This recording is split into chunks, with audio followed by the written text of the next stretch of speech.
We're good. Morning. All right. Thank you for joining us this morning. We've got some feedback. For everybody that's online, let's just wait a second. I don't know if you're hearing the feedback, but we are. Got mine muted.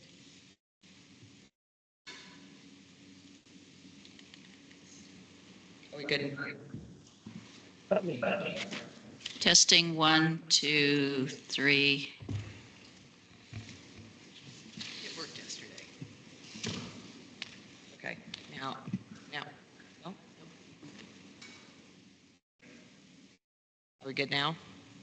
I think we're good. Testing 1, 2, 3. All right, thank you. All right, thank you everyone for joining us this morning for the Oregon State Board of Agriculture meeting. Today is Friday, June 6th. This is Elin Miller, Chair of the Board. This meeting is now officially called to order. I just want to note that yesterday we just had a tremendous meeting itself as well as a great tour. Learned a lot, and thanks to everybody that made that happen, and really looking at the collaboration between ODA, the university, OFW, and it was just wonderful. So that was great. Please note that public comment is scheduled for today at 10. If you'd like to provide verbal comments this morning, please make a request using the chat box, including your name and organization. Comment time will be limited to 3 minutes per person. Also, remember this meeting is being recorded, and board members and guests, please state your name for the record before you begin your comments. I'd like to begin by asking Department of Agriculture Board Coordinator Sherry Kudna to review a few housekeeping items for us. Good morning. Just a reminder to please mute your phones or computer audio during the call to prevent unnecessary background noise. We request only board members and presenters turn on your web cameras on during the call.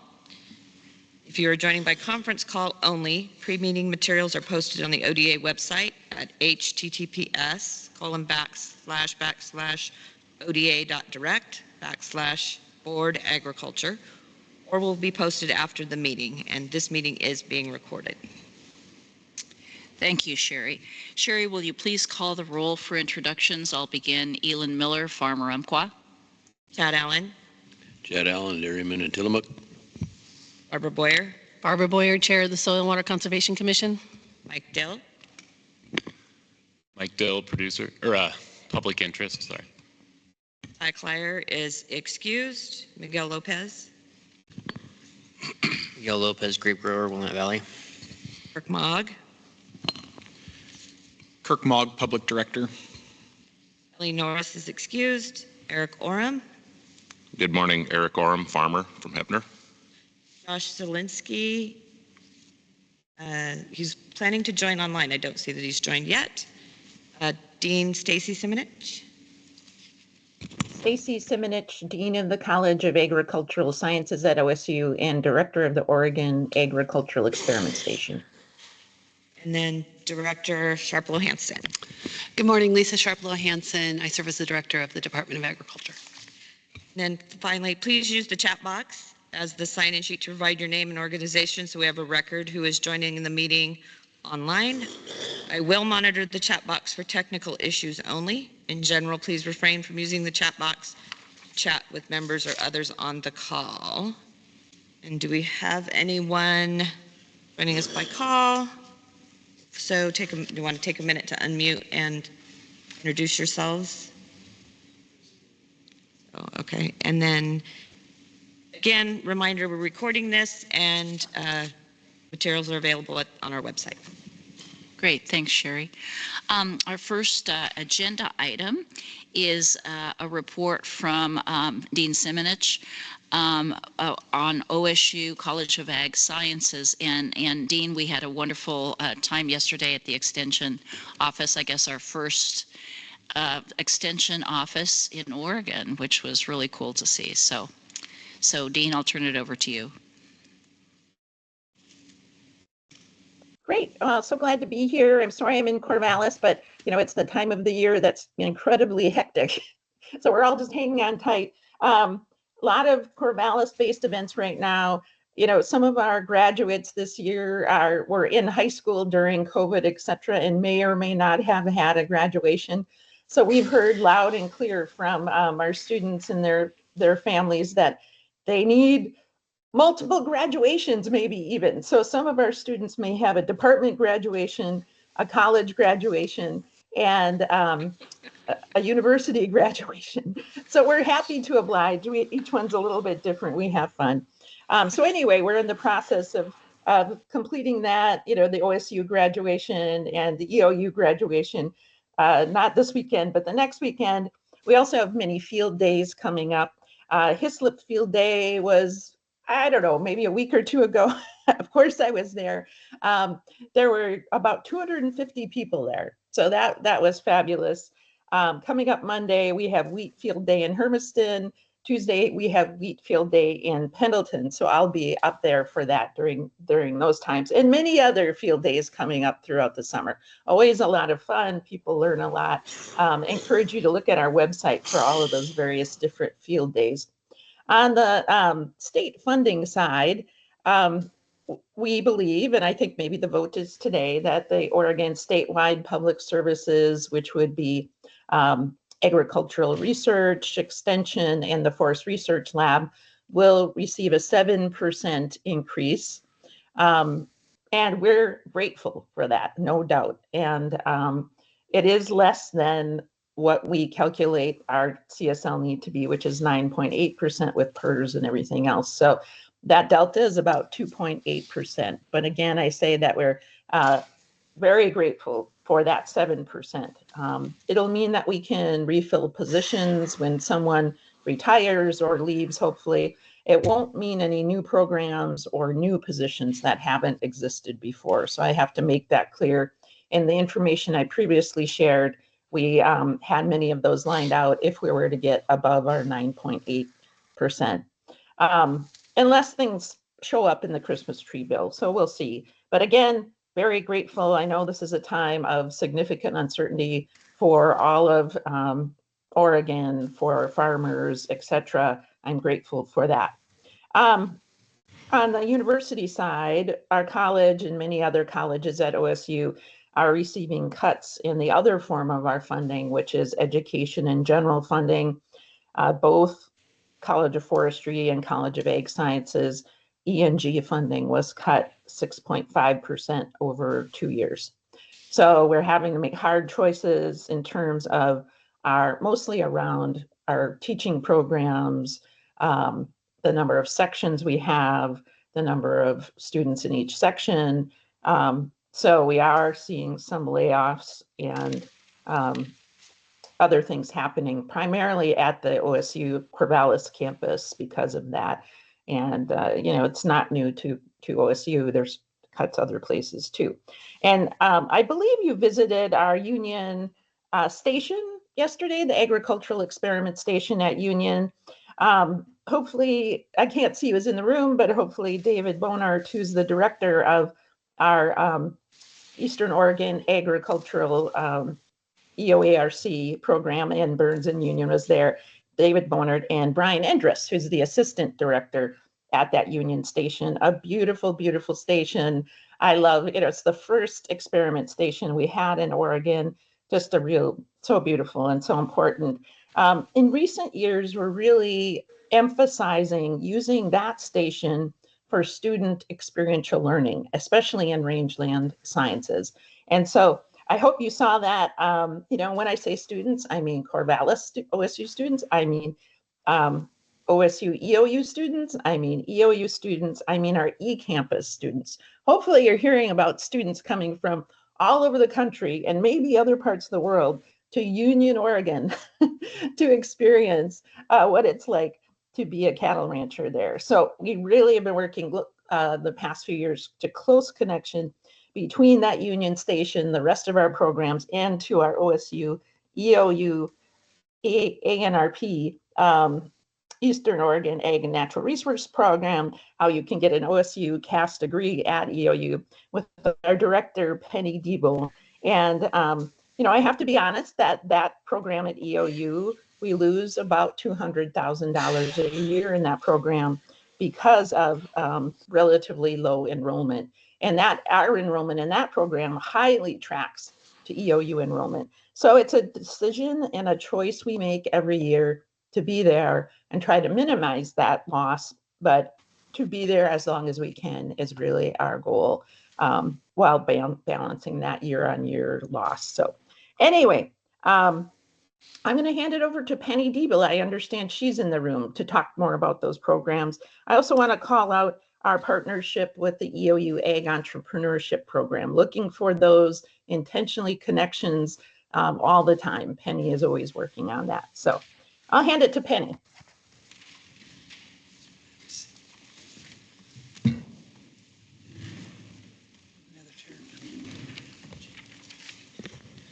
Thank you, Stacy. I have to say, I'm loving seeing the students this morning. Hi, everybody. Thank you for being here. Appreciate it. All right, thank you for inviting us. I'm Dr. Penny Diebel. I'm the director of the OSU Ag and Natural Resources Program, also known as the Eastern Oregon Ag and Natural Resources Program. We represent the academic side of what OSU has in this area. I'm here to share a little information with you about the Ag and Natural Resource academic programs available here in Eastern Oregon. I have brought students with me, so I'm hoping to kind of minimize what I say and let you hear from the students themselves here. I'm going to give you some brief information about our program, our partnership with Eastern Oregon University, and we'll also hear from Dr. Chad Mueller, who is the director of the EOU Ag Entrepreneurship Program via video, because he could not be here today, and then Amy Carpenter, who is a unique student for us, who's doing both an OSU Ag Science degree and an EOU Ag Entrepreneurship degree, will be here to talk as well. So,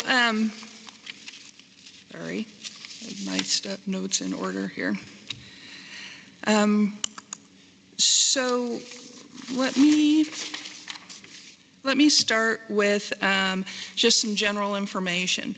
So we are a partnership program with Eastern Oregon University. We first were started in 1985 with an agreement between EOU and OSU to offer some agricultural business type courses here in Eastern Oregon. That means that this fall we're hoping to celebrate our 40th anniversary of this partnership.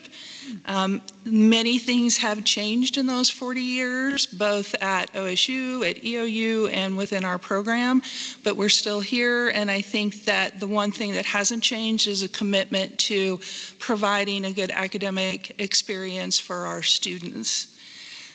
So I'm going to give you just a really high-level oversight of the mechanics, and then we'll talk a little bit more about some other things. So what we do is our program is a dual partnership, so students are dual enrolled in both institutions. They enroll as a student at EOU and a student at OSU. They will take within their first couple of years most of their major science courses, math and writing, through the faculty here at Eastern Oregon University.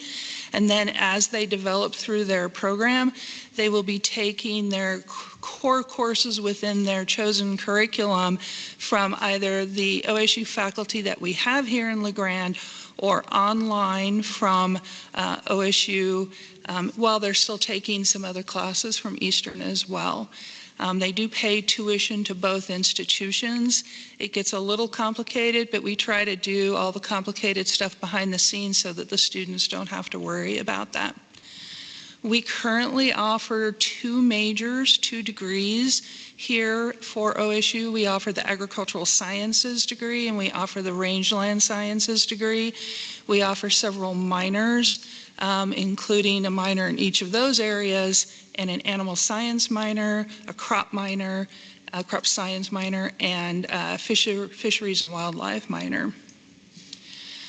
So most of our students are dedicated to the OSU Ag program. They come here, they hear about us, they get admitted to Eastern, then they come see us and we get them admitted to OSU.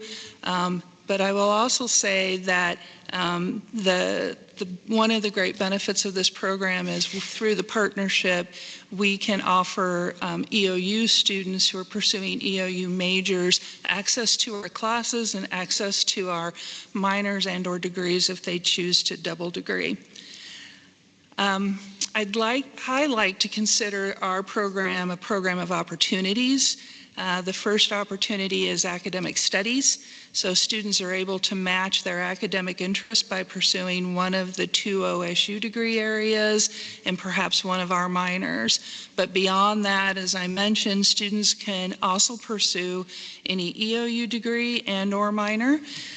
For example, Amy, who's doing a dual major, one degree from EOU and 1 degree from OSU.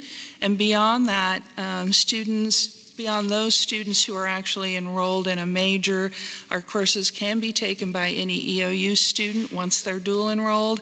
And one of the great areas of collaboration between our program and EOU is that EOU has a very strong program for pre-veterinary studies to go to vet school. And many of those students will join our program to get an animal science minor. And that has served those students very well when they go to apply for veterinary school. And in fact, I think I was just talking to the EOU provost whose daughter did that and just got into vet school. So we're very happy with the ability for that to happen. That is a unique feature of our program only. You would not be able to get a minor from another institution until you have finished your bachelor's degree somewhere else.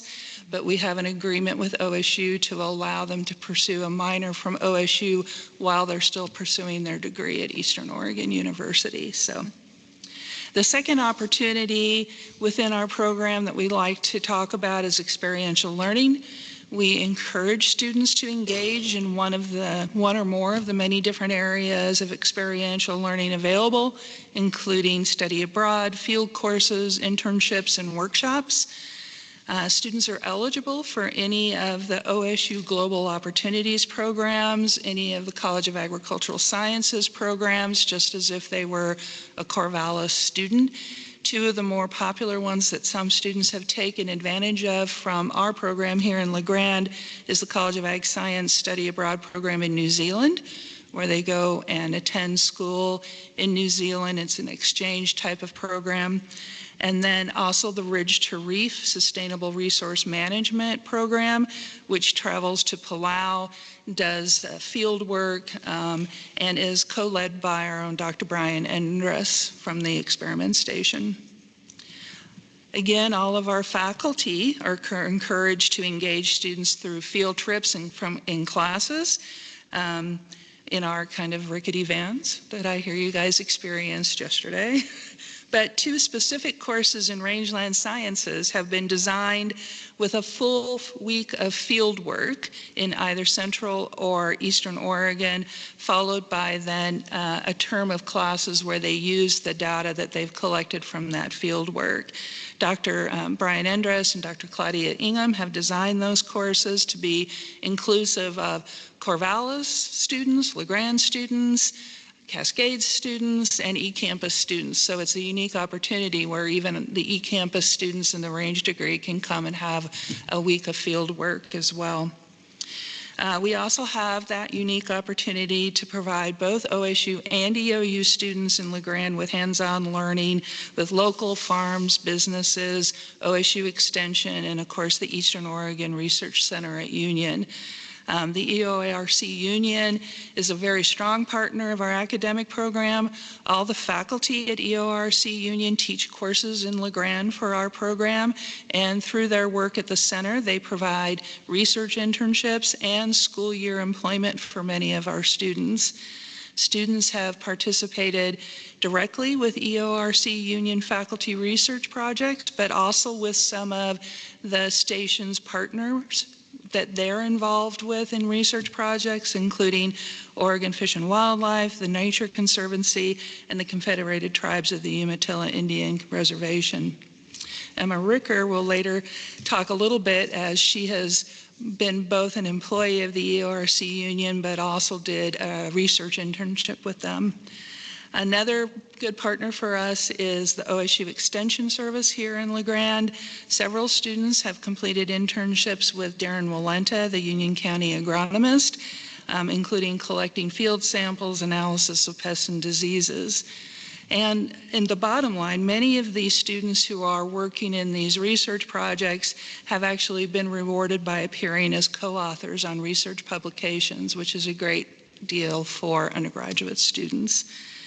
Workshops is another opportunity. We've partnered with the Experiment Station, Extension, local city and government groups to offer a variety of workshops for students, including artificial insemination techniques, calving school, and this coming weekend will be the final weekend for a new endeavor for us with unmanned aircraft systems. We're offering a 2-weekend all-day workshop for students and graduate students that are at the stations, our students, to get almost to the point where they can take the exam to be a licensed UAS operator. So we try to, when possible, defray some or all of the costs of these workshops for our students and make academic credit available for them if they would like to get academic credit.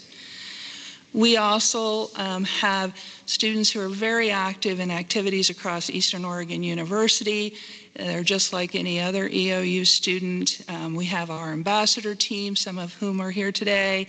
We have students who are involved in EOU athletics, collegiate athletics, competing, ROTC at Eastern, the Ag Club at Eastern, the EOU Trap Shooting Club, and many other activities across campus. I'm going to end with a few facts, and then I think what we're going to do is Dr. Mueller could not be here today to talk about the EOU Ag Entrepreneurship Program, so we have a short video from him that I think we'll watch, and then I'm going to let some of our students have a time restriction here, but I think we're going to let our students introduce themselves as well and talk to you a little bit about their experience. So just a few facts just to get those for our program. Our current faculty for teaching in person here in LaGrande include from the EORC Union Experiment Station, Dr. Brian Endres, who I know you met yesterday, and Dr. Trace Martin, both of who teach classes on campus for us. We have a part-time animal science instructor, Jenny Bartell, who teaches animal science classes for us and teaches biology classes for EOU. We have a natural resources senior instructor, Dr. Ken Diebel, who works for the OSU Fisheries and Wildlife Conservation Science Department and does online teaching for them, and then is teaching some in-person classes for us here on campus. We have an office specialist, Brittany Hargrove, for part-time. We have a part-time student office assistant, Emma Ricker, who unfortunately for us is graduating this year. And then myself, that I serve as a part-time, the director for the program as well. We have a position for an academic advisor that is currently empty. OSU is changing kind of the structures of advisors, so we're waiting till the smoke clears from that in order to fill our position. If you look at the courses we offer in person here on campus, we offer 3 to 4 animal science classes a year, a forestry class a year, 2 soils classes a year, and 4 to 8 rangeland science courses. Our enrollment of OSU majors as of this term is 30 students. About half, a little over half of those are agricultural science majors, and the rest are rangeland science majors.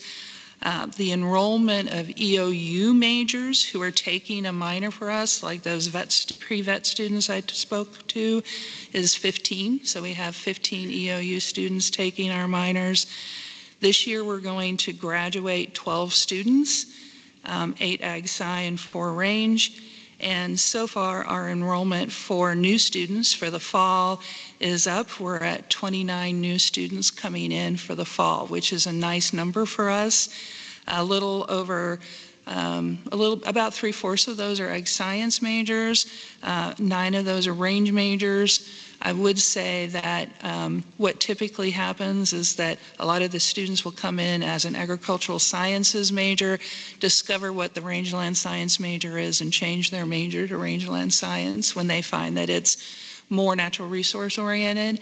But we are getting a lot of students who are interested in fisheries and wildlife, would like to come to Eastern, and the rangeland science degree is a great kind of in for them into fisheries and wildlife, and we can offer them the fisheries and wildlife minor. So that's been very popular lately too.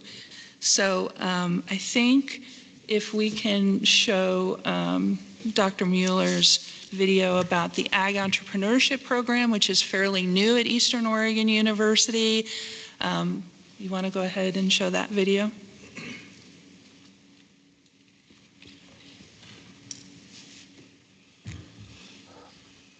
I want to take this opportunity to welcome the board members of the Oregon Department of Agriculture.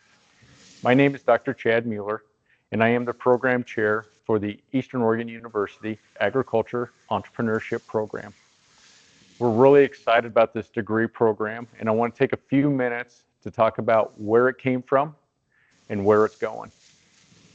To give you a little bit of background about the origin of this degree program, we need to talk about agriculture as a whole. Agriculture is going through some extreme changes. It's always been going through changes, but the biggest change that we're seeing now is really labor. As labor becomes less and less affordable, as it becomes less and less prevalent, our systems, which were built and maintained off of affordable, underskilled labor, has gone away, which means agriculture itself, how we do everything from production through processing through distribution, is going through extreme changes because we don't have that resource readily available anymore. So that's opening up the door for a lot of technologies, the use of artificial intelligence, machine learning, autonomous robots, and everything else. But at the core, it is still a people business. We are feeding people, we are clothing people, we are feeding animals, which are then feeding people. So when we built this degree program, we wanted something that was going to help our students, when they graduate, fit in as that next generation of agricultural operators, managers, supervisors. That they basically are in the business of managing biology. And to understand that, that means they have to have some fundamentals of business, but they also have to have fundamentals of science. This degree program was not built around a specific discipline. It is really an interdisciplinary degree in agriculture. It's trying to get the student to understand the more holistic, the broader picture of agriculture and understand how do we put those pieces together. That's what we need in our next generation of operators. We need to figure out not only how we put production, distribution, all the way to the consumer together, but how do we install those technologies, those new processes that will require a lot less labor and a lot more efficiency. Part of that, though, is they still need to understand people. So this degree program was built really around 3 components. That when the students leave here, they have a firm understanding of business principles, risk management, marketing, economics. At the same time, they have some fundamentals of the sciences, the biological sciences, the chemical sciences. If we could get them some physics, we would. But the reality is those sciences, we can't run agriculture on just science, and we can't run it on just business. Agriculture, like I said, is the business of biological management. We got to put them together. And at the heart of all that is a person. We're still feeding people. We're clothing people. We're providing assets and valuable products and byproducts to the general population. So we also want our students to walk away here knowing how to address conflict, how to see agriculture in a bigger picture, not just domestically, but globally. We get them exposed to international students. We try to do things so that when our students leave this program, they're ready to start putting all those pieces together. The development of the degree program has been a lot of fun for me. We started with 19 students 3 years ago. We're up to, as I'm proud to say, as of this week, we're at 109 students that are registered in the program, with about 25 to 30 new students that are coming in the fall. We'll see if they all show up. This is the fastest growing degree program on Eastern Oregon University's campus, and we're just really excited about everything. Because of that, we were also the only degree program at EOU to actually get a new faculty member hired. With the growth of the program, we're bringing on Dr. Sami Oduani, who's coming from Texas Tech University, that will cover things in ag economics, ag finance, risk management, markets, and anything dealing with the global aspect. Sami comes from South Africa originally, and he has a really good notion of what our students need from that international component. In fact, from an international aspect of things, I'm currently teaching a course called Exploring Global Agriculture. It's for sophomore level students. I have 24 students in there, and they're actually working through what we call a COIL project. COIL stands for Collaborative Online International Learning. And we're actually running a 6-week project with 24 Brazilian students in the heart of Brazil. So our students, because of this great technology, even though we can't travel to Brazil, they're at least being able to interact with them on a personal basis. So they may not see the country alive, but they're at least able to communicate and interact with those students. That is a huge thing. When we built this degree program, we knew we needed to be unique about it. And one of the first things we did is we actually developed a 12-member agriculture entrepreneurship advisory committee. We have members from cropping ag, livestock or animal agriculture, from the government side of things, from import, export, to regulations, to education. And the reason we put that advisory committee together is because as educators, we need to understand what we're putting out there is our students. And we want those students to be best prepared for going into the industry, no matter where they want to go in agriculture. And so because of that, we've really built this entire degree program around experiential learning.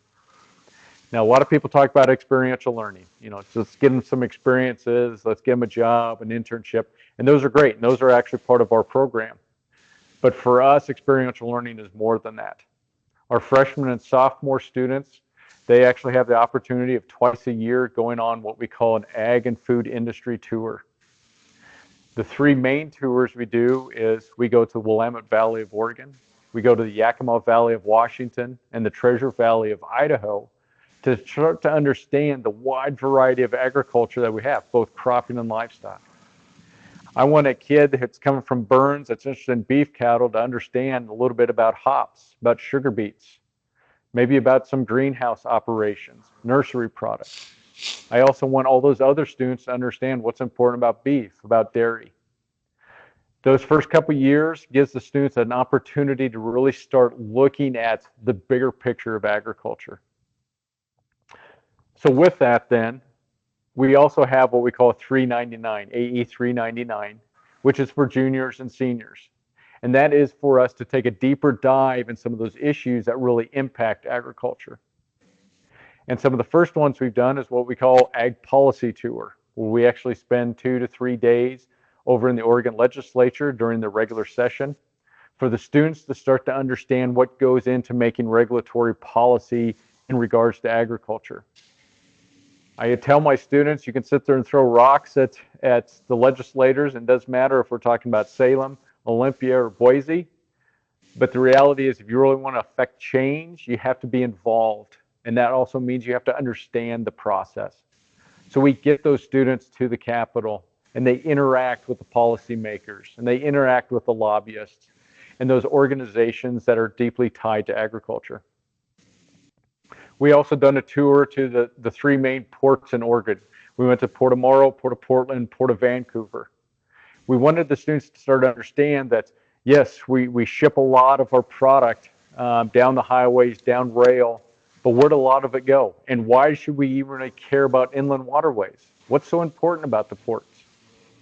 They started to understand why those ports are so important to adding value to agricultural products in the Northwest, and why it's important to keep that access to those waterways, the gray waters and the blue waters, why it's so important for them to understand that policy and the opportunity that they present.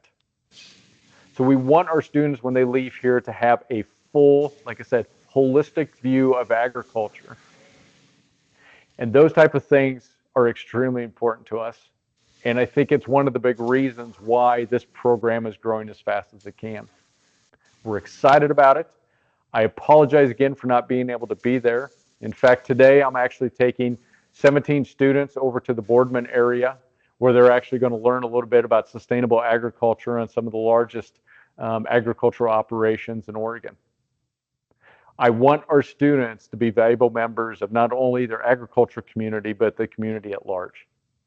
And so with that, I'm very proud of this degree program. If you have any questions, feel free to call or email me anytime. Enjoy the rest of your meetings here at Eastern Oregon University. And again, welcome to LaGrande and EOU.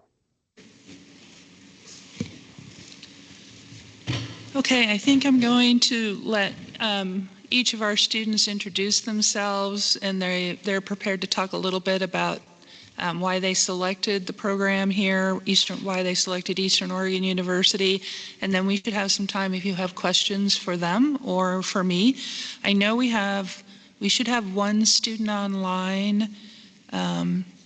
Sydney, is Sydney online? Sydney Peck? She is. Yep. I'm going to let Sydney go first. Sydney couldn't be here, but she's joining us via Teams. All right, thank you. Like Penny said, my name is Sydney Peck. I am finishing up my junior year this spring and entering my last year this fall. And I'm originally from West Jordan, Utah. And now I go to Eastern and I'm part of the OSU Ag Partnership. So I am majoring in rangeland sciences and minoring in fisheries and wildlife. And I wanted to do that because my dream career would be to be a wildlife biologist. I have always loved restoration, conservation, anything in nature, protecting it, surveying it, studying it. It's always been very fascinating to me. And so I've wanted to eventually become a wildlife biologist, but I also want to gain a little bit of experience, maybe just with the Department of Fish and Wildlife or the Forestry Service, or work for national state parks doing maintenance, studies, things like that, anything to do with restoration and conservation. And this degree is going to allow me to do that. I personally chose this program for a couple of reasons. One of the main reasons being the smaller class sizes. I went to a smaller high school and I really enjoyed knowing every person in my class, being personal with my teachers.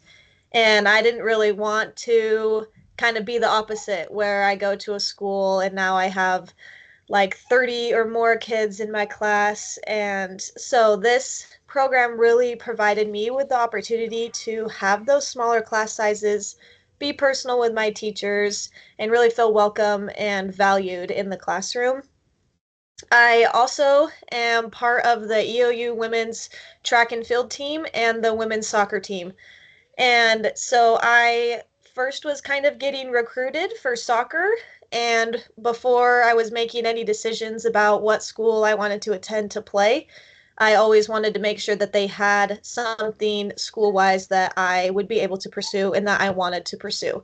And so I did some digging online and talking with the assistant soccer coach at the time. And, we saw online and talked to him about this partnership program. And so I did a little bit of research on my own and I was like, oh my gosh, this is exactly what I was wanting to do.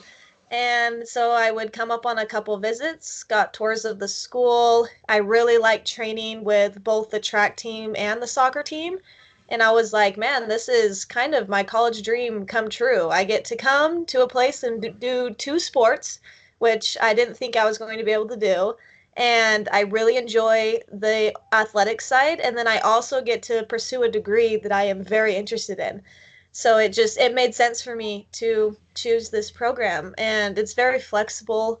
I like to be able to mix and match the classes with Easterns and OSUs and really just cater it to my needs and my interests. Some of the highlights that I've had so far from Eastern and the partnership is obviously being a student ambassador.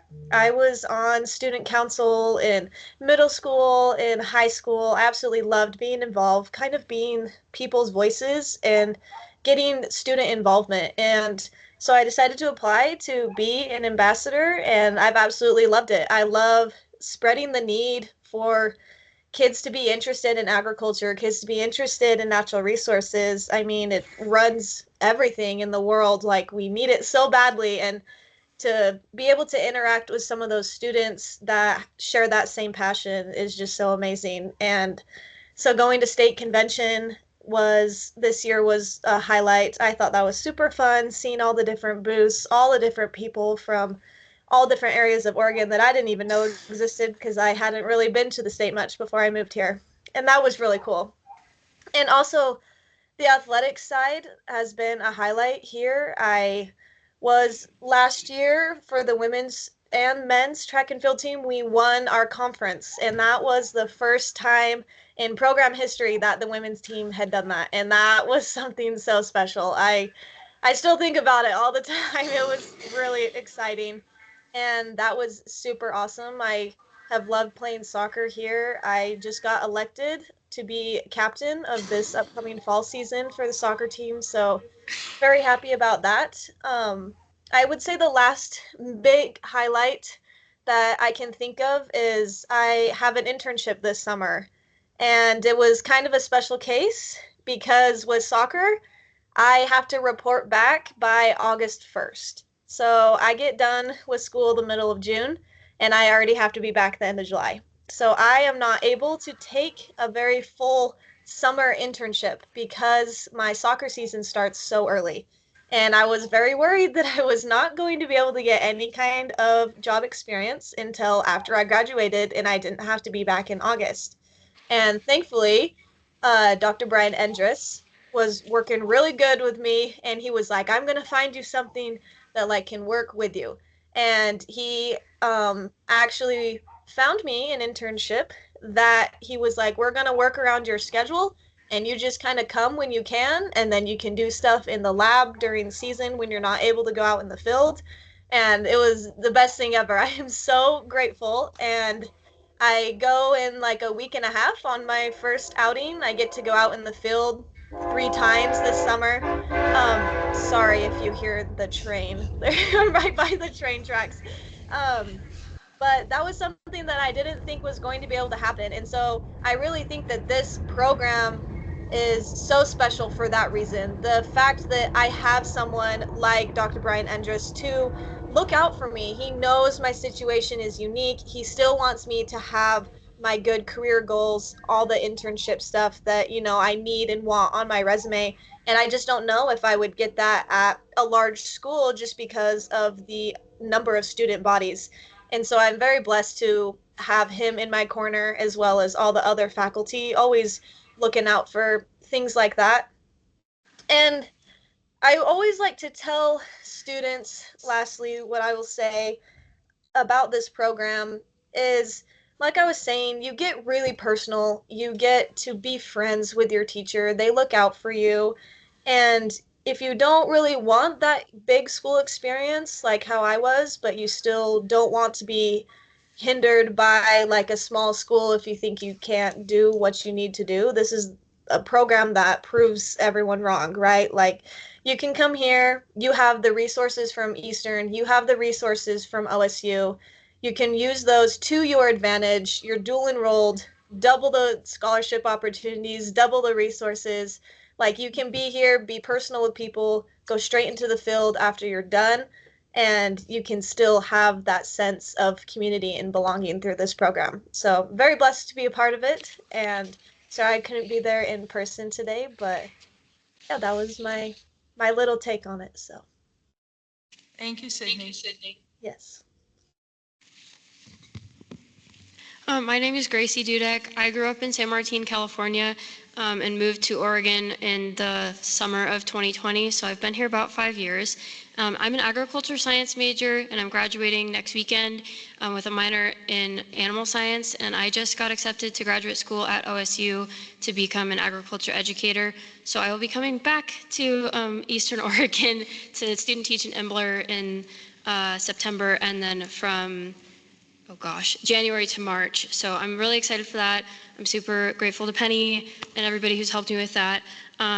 So my career goal is obviously to become an FFA advisor and a high school teacher. I'm passionate about agriculture and passionate about sharing it with people. And FFA is really the reason I got into agriculture and then college as well. I'm kind of unique. I actually started out at main campus OSU for my first 2 years of college.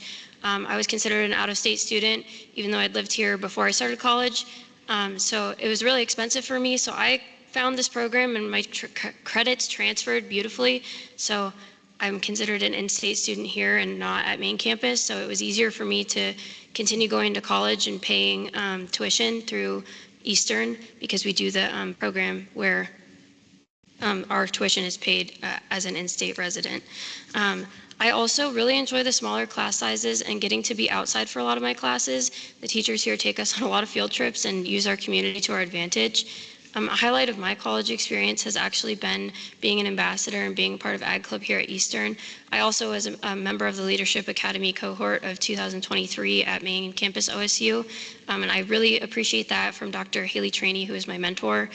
She's also part of the reason I came here. She encouraged me to broaden my horizons and experience some new things, and I'm really grateful for her and that experience.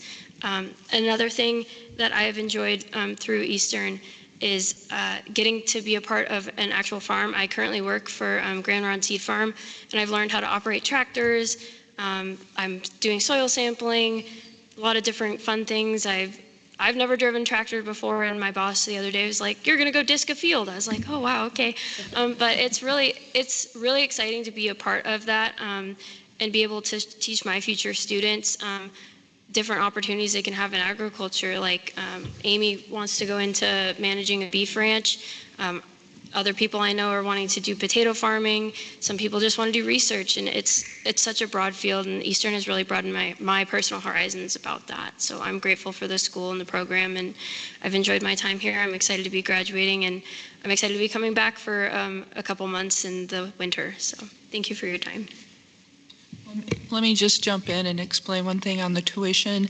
So the students who are in our program, when they take classes from our faculty in person, although they're paying their tuition to Oregon State University, OSU has agreed to lower their tuition rate to match Eastern's tuition rate. And so for their any in-person classes, they're paying the same tuition rate at Eastern, which is coming up near OSU, but is still less than OSU. Go ahead. Can you hear me? I don't know which one. So my name is Amy Carpenter. I'm from a small town just outside of Roseburg, Oregon, called Melrose, Oregon. I'm currently a sophomore here at Oregon State and Eastern. Like Dr. Diebel said, I'm kind of special. I'm actually double majoring in the Ag Science and Ag Entrepreneurship program. I grew up on a beef cattle operation. We raise beef and ship it out and send them to sale yards, and basically we do all from raising to the production side. My career goal is actually to become an agronomist. It's kind of way left field from running a beef cattle operation, but coming to this side of the state, and that's one of the reasons why I chose this program, is I grew up in the timber industry. I grew up in the fishing industry. I didn't get to see the crop side of things. We grow and cut and bale everything. We do everything for our operation, but I didn't get to see the side of like the barley, the alfalfa, because we just raised normal timothy grass. And so it was kind of really interesting for me to get out of the Southern Oregon industry. And I'd grown up coming camping up here, and we drive by the campus, and I was like, I'm going to look into this. And I had a dream of going to Oregon State and Corvallis, and I went and toured it, and I was like, this is way too big for me. And so I did some research on this program and found that they actually offered the majors that I wanted. And then at the end of my freshman year, I found out about the Ag Entrepreneurship Program, and that's when I decided to join both of them, because I'm hoping once Grandpa decides he's done with the farm, I can snag it from under him. But another highlight for me is that I'm an ambassador. I was an ambassador last year, and I'm very grateful to become an ambassador this year. I love sharing agriculture with people, and I want people to know that their beef does not come from a grocery store. I want them to know where it comes from actually. And I've also been able to serve as an Ag Club officer and be a part of Ag Club for the past 2 years. It's been a blessing. I love getting to meet people from the community. We do our big Ag dinner dance, which is a dinner and auction, and I get to meet so many people in the ag industry from around the valley and talk with them. And I think what makes this program so special is that it's so tight knit. You know everyone in the program. Coming in, I was so worried that since I was from 7 hours away, I wouldn't know anybody. And then even studying in the Ag Lounge, I met so many people within the program and just found how awesome this side of the state was and how many connections you make. Another highlight for me is I'm privileged to work at Intermountain Livestock Exchange, actually, with Ashton. We both worked there. And growing up, I saw the beef industry, but I saw them get on the trailer and leave. I didn't get to see where they went to, or I didn't get to see the cattle market side. I never got to see it inside a sale yard. A couple months ago was the first time I'd actually ever stepped in an arena in a sale yard, because I just fed them and they left.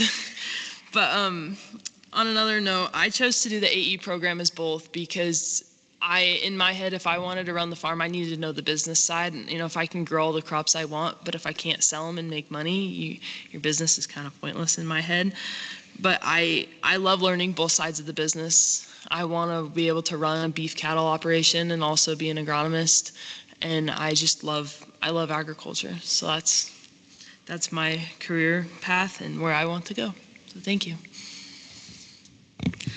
Thanks to Amy for introducing me, but I'm Ashton Helms. I grew up in Southern Oregon, where agriculture has been a huge part of my life. From a young age, I've been involved in 4-H and FFA, raising and showing livestock, mostly pigs and sheep. It's kind of my specialty, I don't know. And I've been so privileged to not only show hogs and sheep at the county level, but I've also gone to numerous national shows. I actually am good friends with Lisa's daughters. I love showing sheep with them. But right now, I'm a sophomore in the Ag Natural Resource Program through OSU in Eastern Oregon. I moved here to go to school, and it just felt like a great fit to me.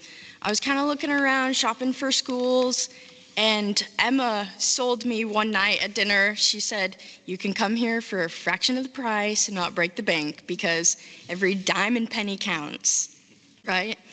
I'm a agricultural science major, and my goal is to eventually become an animal nutritionist.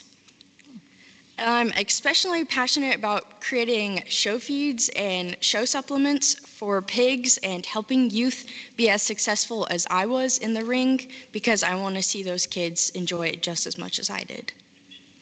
A big highlight of going to school here is I'm able to work at Intermountain Livestock Exchange.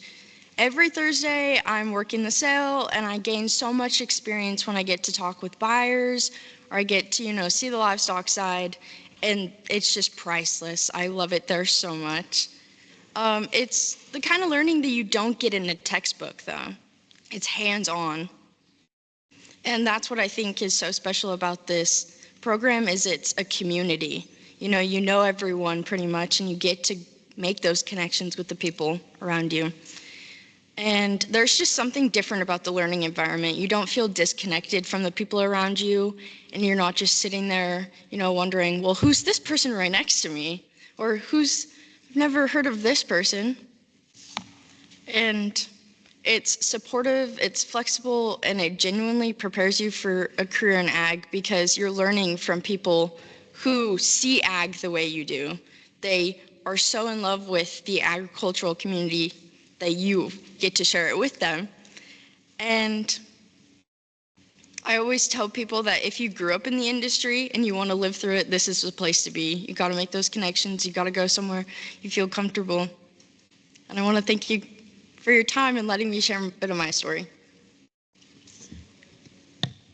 Hi, everyone. My name is Emma Ricker. I was born and raised just 15 miles away here in Union, Oregon. The degree that I'm working on is a major in agricultural science and a minor in animal science. I'm currently a graduating senior next week, and my career goal ultimately is to continue working with cattle and hay and alfalfa croplands. My end goal for my career is to own my own cow-calf operation and do my own haying operation. My family has a generational ranch out in Union, Oregon, so that's what I grew up on and learned to work cattle and work the land. I chose the Ag and Natural Resource Program in order to stay close to my family. That's a huge part of my life. And the other aspect was to get a real hands-on experience. As you've heard, we do a lot of field trips and we talk to a lot of the producers in the valley. And then, as we've also heard before, the smaller class size appealed to me. I went to Union High School and my graduating class was 17 kids. So it was kind of nerve-wracking thinking about going to Corvallis and having that big of a class size. So coming here was really nice to see the small hands-on class size. During my college experience, I've been working out at the Union Experiment Station, which I hear you guys got to see yesterday. So out there, I am a student hire doing tasks such as irrigation for the croplands that we have, which is hay and alfalfa. The process of hay production, so I've helped swath, rake, bale, and stack all the hay every summer, and then feeding cattle in the winter, helping them calve, doing night checks, and then range riding the pastures that we have in the Starkey Experimental Forest and the Hall Ranch up Catherine Creek, helping to keep the cattle where they're supposed to be. And that is also in the Starkey Experimental Forest, part of the virtual fencing technology that we've been doing an experiment on. So it's been really fun to see that side of the cattle operation and being a part of the new technologies that are coming about. And it's not just you go up there and ride, it's also learning the cattle's behavior, seeing what technologies help and what doesn't work, and making adjustments. And so being able to see that aspect has been a great help alongside with what I'm learning in the classroom. I also currently am a student hire in the office, and so I've been able to see kind of like the office work side of agriculture as well, and helping the students navigate their classes has been a great insight to me to stay connected with everybody. And then last summer, I had the opportunity to do an internship at the experiment station. It was a working internship where I further developed my skills regarding cattle behavior in relation to the virtual fencing technology. I learned more about pasture rotation and management techniques and when to learn the cues of when they need to be rotated to pastures. And then I also got the chance to work with Dr. Brian Andres on GIS technologies and mapping roadways in order to have prescribed burns and to just keep an updated map because the landscape is ever changing. And so that has been a great opportunity for me to be able to learn what I'm learning in the classroom and then apply it all throughout my 3 years of college. I think what makes our program so special is the small class size and the allowance of one-on-one interactions with your professors. I think that they take more time to make sure that you understand the concepts that they're teaching and allow you to relate those concepts to real world. And then also the area of our location. It's beautiful and it's kind of a slower lifestyle. You're not over in Corvallis where it seems pretty busy, so I like having a slower lifestyle, having the farms and ranches surrounding you so you can connect with the producers and really get firsthand experience in that aspect. And then being able to, like I said, connect with the producers and do that alongside with what you're learning in the classroom has been a great opportunity for us here to just connect all of the concepts. So thank you for letting me share my story. So I think we have time if you have any questions for myself or the students. I do know that I think Mary Grace needs to leave fairly soon, but. Okay. I'll just say inspiring. That was wonderful. You really have a chance to understand the future. And I had no idea what was going on up here at the university in conjunction with OSU. So this has been an inspiring visit for me. I'll open it to questions from the board or additional comments from the board. All right. Chad Allen for the record. Yeah, this was just this is what really makes things exciting for us, to hear these kinds of things. The entrepreneur degree, the timing for that is just absolutely perfect. I could probably speak for the other members on the board here that all those things that have been identified as part of that coursework, we've had to learn, head on through the process. The trips to Salem and just all the dynamics and the world markets and the commodity trade and the risk management. I mean, those are really all the keys that you need to be successful in today's ag. And so to see you guys realize that and develop a coursework around it and to bring those dynamics into the classroom is just really, really awesome. Yes, Director Boyer. Barbara Boyer for the record. Thanks so much for sharing your stories. You give me hope, and I really appreciate that. So this is a really, really cool program. I'm really excited to learn about it. Thank you. Yes. Miguel Miguel. Lopez for the record. So congratulations to the graduating, both of you. That's awesome.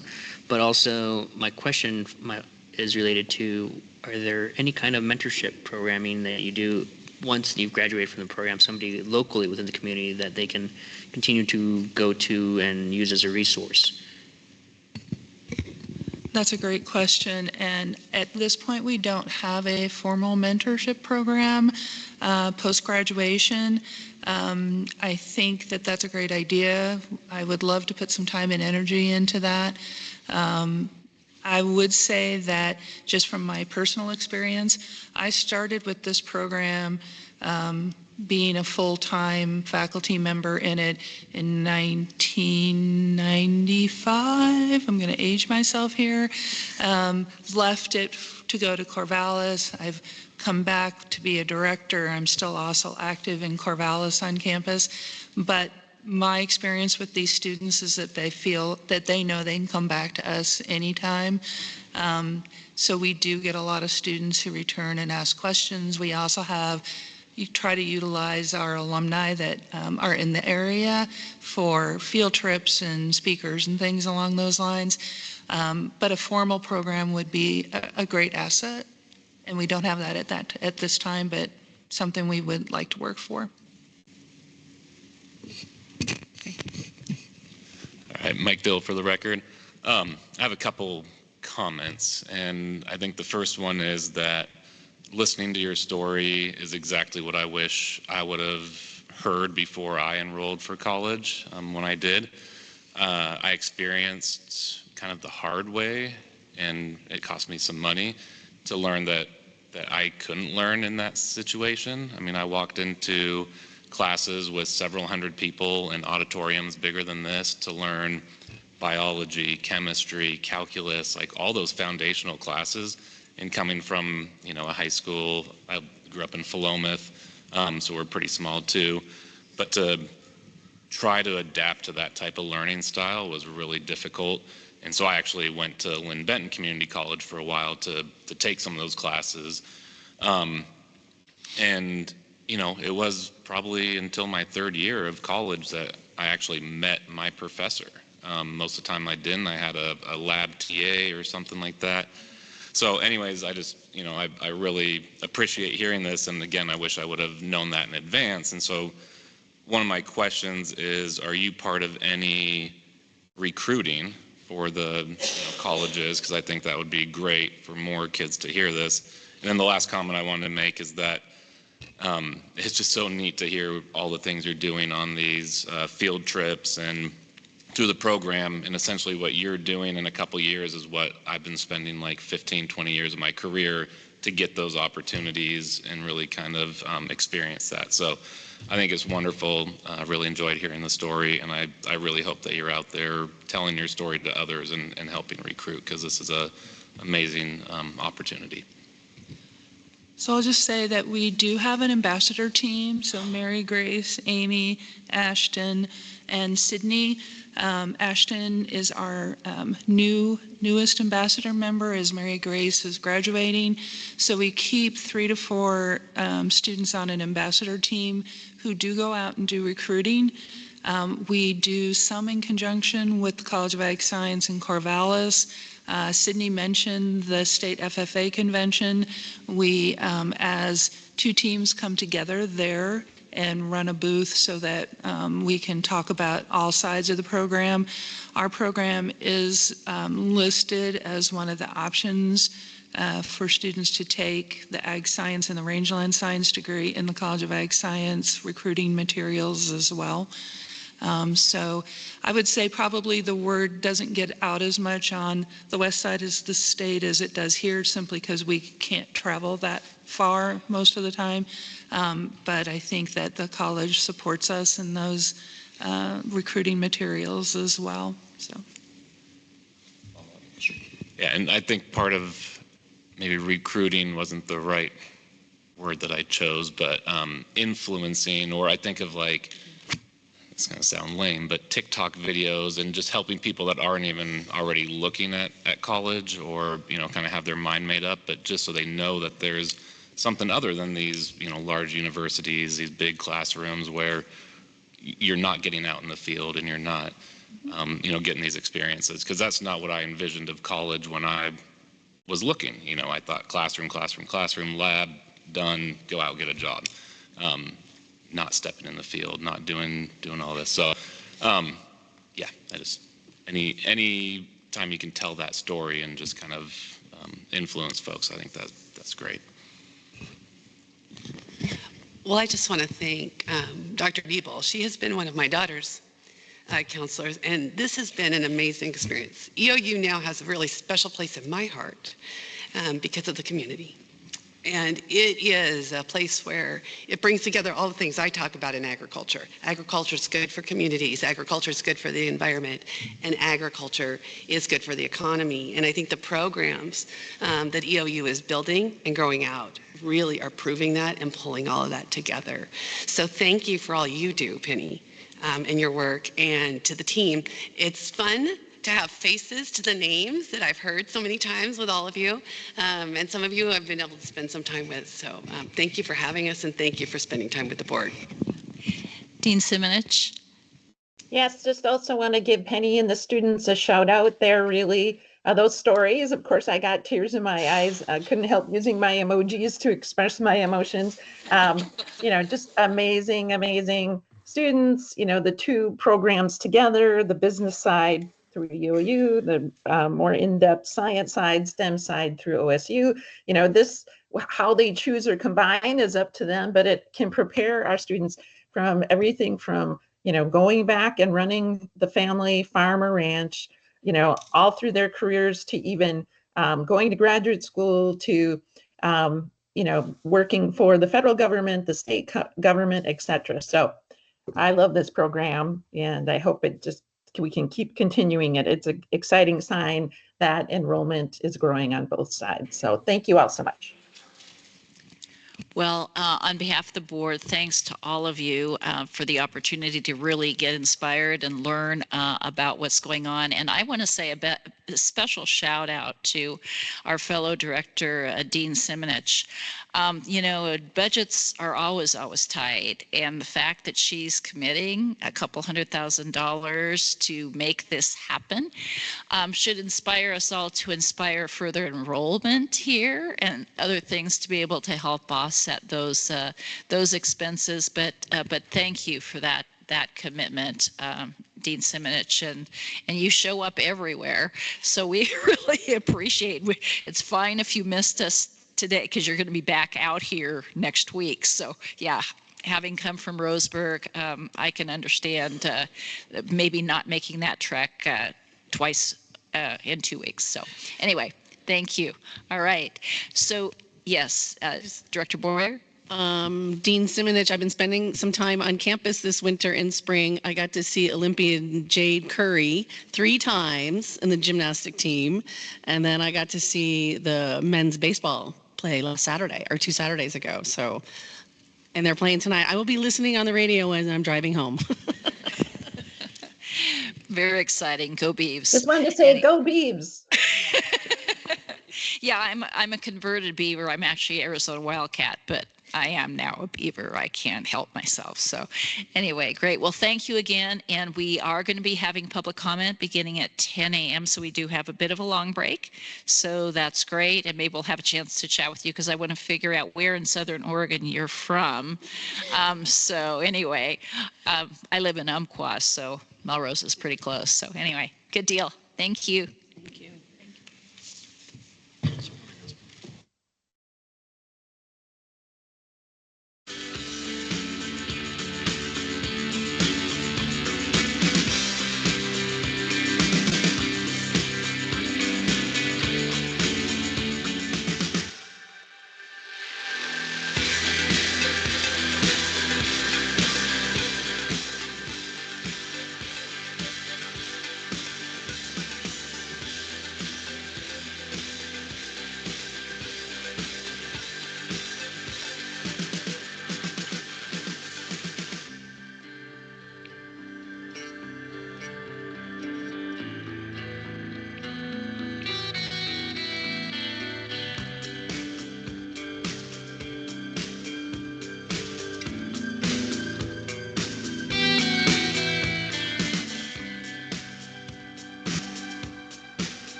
Yesterday.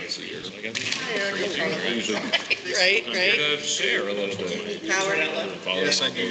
On the weekend or long. All right, I'll call the meeting back to order. And we are at the public comment period. But I do not believe we have anybody signed up here. And is there anyone online that may have signed up for public comments?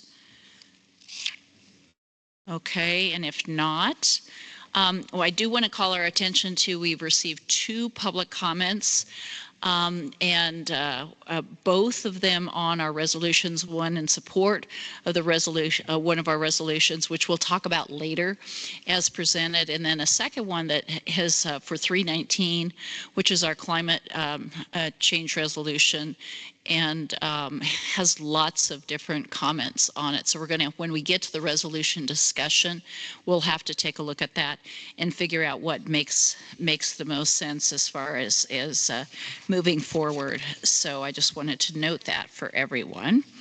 And I'm really, really pleased that we have Eric Quim, who is with the Confederated Tribe of the Umatilla Nation. And I had a chance with Lisa. There was a meeting of the natural resources directors and chairs of the various natural resources organizations, and we had a chance to hear from Eric at that, and it was really, really amazing, really inspiring. And so with that, I wanted to make sure that, I was really pleased that we had invited him to this meeting. And I think we're stalling a bit to make sure that we have the slideshow up. So let me, while we're doing that, just for us to remember during our board business, let us decide if we're going to move or declare our first meeting of 2026 at the FFA convention. We'll figure out how to do that overlap.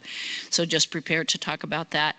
And we, in addition to the OWEB report, we also have the resolutions, and we did pass. Are we getting close to you being ready yet? Whatever, raise hand when we are.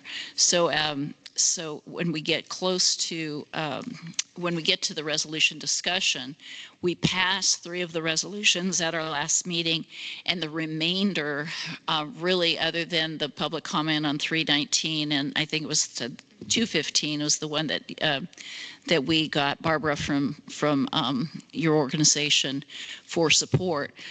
We haven't received any other comments, and so what we'd like to do is move forward, if we can, on those at that standpoint. And we will be thinking of newsletter topics, and so we'll look at the newsletter topic discussion during that time as well. So maybe what we can do so we don't rush folks is let's talk about newsletter. And for topics for this, oh, we are ready? Oops, what's your computer? What's your computer? That's why we're getting Right. We're almost ready here. Uh-oh, except we're... Are we there? No echo. Excellent.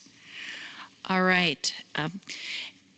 Again, I'd just like to thank Eric for being here with us and to be able to present what I found is a pretty inspiring presentation when I saw some of it, I'm sure, probably not all of it, the first time. So, so appreciate that. And Eric, if you're not ready quite yet, because we had some technical difficulties getting Eric set up, we can go ahead and have our newsletter discussion. Okay, good. Okay, yeah, let's talk about our newsletter. And so topics, again, we, want to assign pieces that will work with a member of the ODA staff, but we as board members to really help write different pieces that would be included in this quarterly newsletter. And so we would want to go ahead. Yeah, I think so. I mean, to think about some topics that we would want to highlight from this meeting and maybe amplify a little bit. I was thinking about it might be fun to do something around the partnership, the OSU EOU partnership, and the presentation and connecting it to community, economy, environment. with what they're doing with the rangeland program here, and just build it upon those pillars. And then if you want to highlight something around the working lands piece that we saw, we could work with Troy. I think that then it also connects into the pillars of economy, environment, community, the work going on out there. Those were the two of the ones that I thought, have really hit me hard. You could do something around the stock show, with it being the oldest stock show in Oregon or something. Actually, yeah, being the oldest stock show and also to have the oldest experiment station here too. So let's kind of make a list. And last time, and thank you, Sherry, we talked about, at our last meeting, we said this in the summer, the future newsletter topics would be Lower Umatilla Basin, Laguama updates, and highlight from A Taste, because we didn't really talk about, so that was the Chicago meeting, Chicago show with our domestic marketing focus.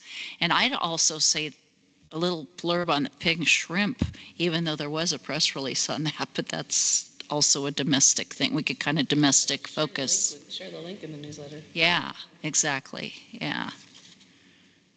Okay. So if we go back through, is there anybody that would want to sign up and think about assisting on? So Lisa, could you go ahead and repeat it because I was kind of double tasking when. That's good. That's fine.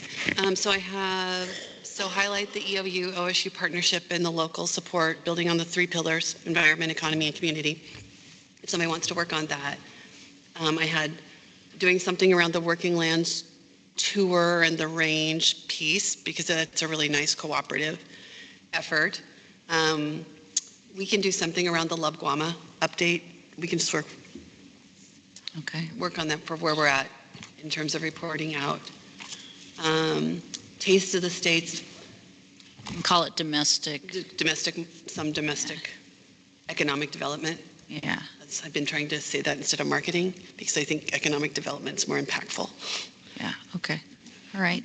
Well, so when we get to that section of the agenda, because I think we're ready to have, for our presentation, we can then just kind of assign and think about that. So think about that in between times, and we'll be ready to go then.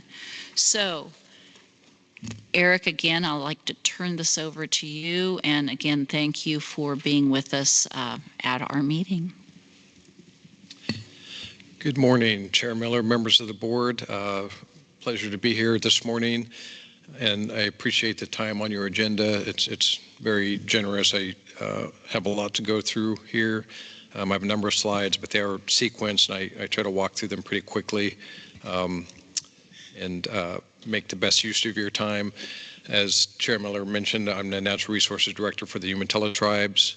I began my career, I graduated from Oregon State University's College of Agricultural Sciences with a degree in wildlife science. While there, I took all of the ecology that I could, and I took all of the courses that I could from the Rangeland Resources program, which was excellent. And that, combined with my upbringing on Umatilla Indian Reservation, helped me get to this management approach that we have here at the Umatilla Tribe. I began my career as a forestry technician for the Umatilla National Forest Walla Walla Ranger District, and moved into a cooperative education position where, as a wildlife biologist, I was rotated throughout the district. And so I got to work in wildlife, range, fisheries, reforestation, silviculture, fire, and went through a fire training module, 2-year training module with graduate credits at Colorado State University. And all of that was a tremendous interdisciplinary experience around some of the rangeland resources and forestry. And again, it helped get me to where I am today in terms of this approach that we've adopted here at the Umatilla Tribe.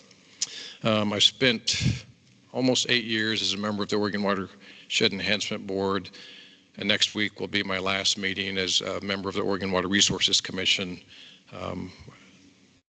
or 8 years there as well. So I appreciate what you do. I understand what you go through, and I appreciate your service to Oregon. It's a great opportunity, and I've certainly enjoyed it. What I'd like to do in my presentation today is use a serving order of traditional foods from a serving ritual to talk about the ecological and spatial information that's built in this serving order. The serving is important to our religion and culture, but there's a lot of ecological and other information really encapsulated in it that we can use in applied management. And we use management visions to define our management goals and success. And I'd like to review those and talk about where we can collaborate around different issues. And if we have time, I'll talk briefly about some of the diet and health benefits of first foods, looking at the composure of the makeup of the board, trying to cover a number of topics that will hopefully be of interest to you. To give you a brief background on the Umatilla tribe, we're a confederation of 3 bands, the Cayuse, Umatilla, and Walla Walla. We're centered not far from here.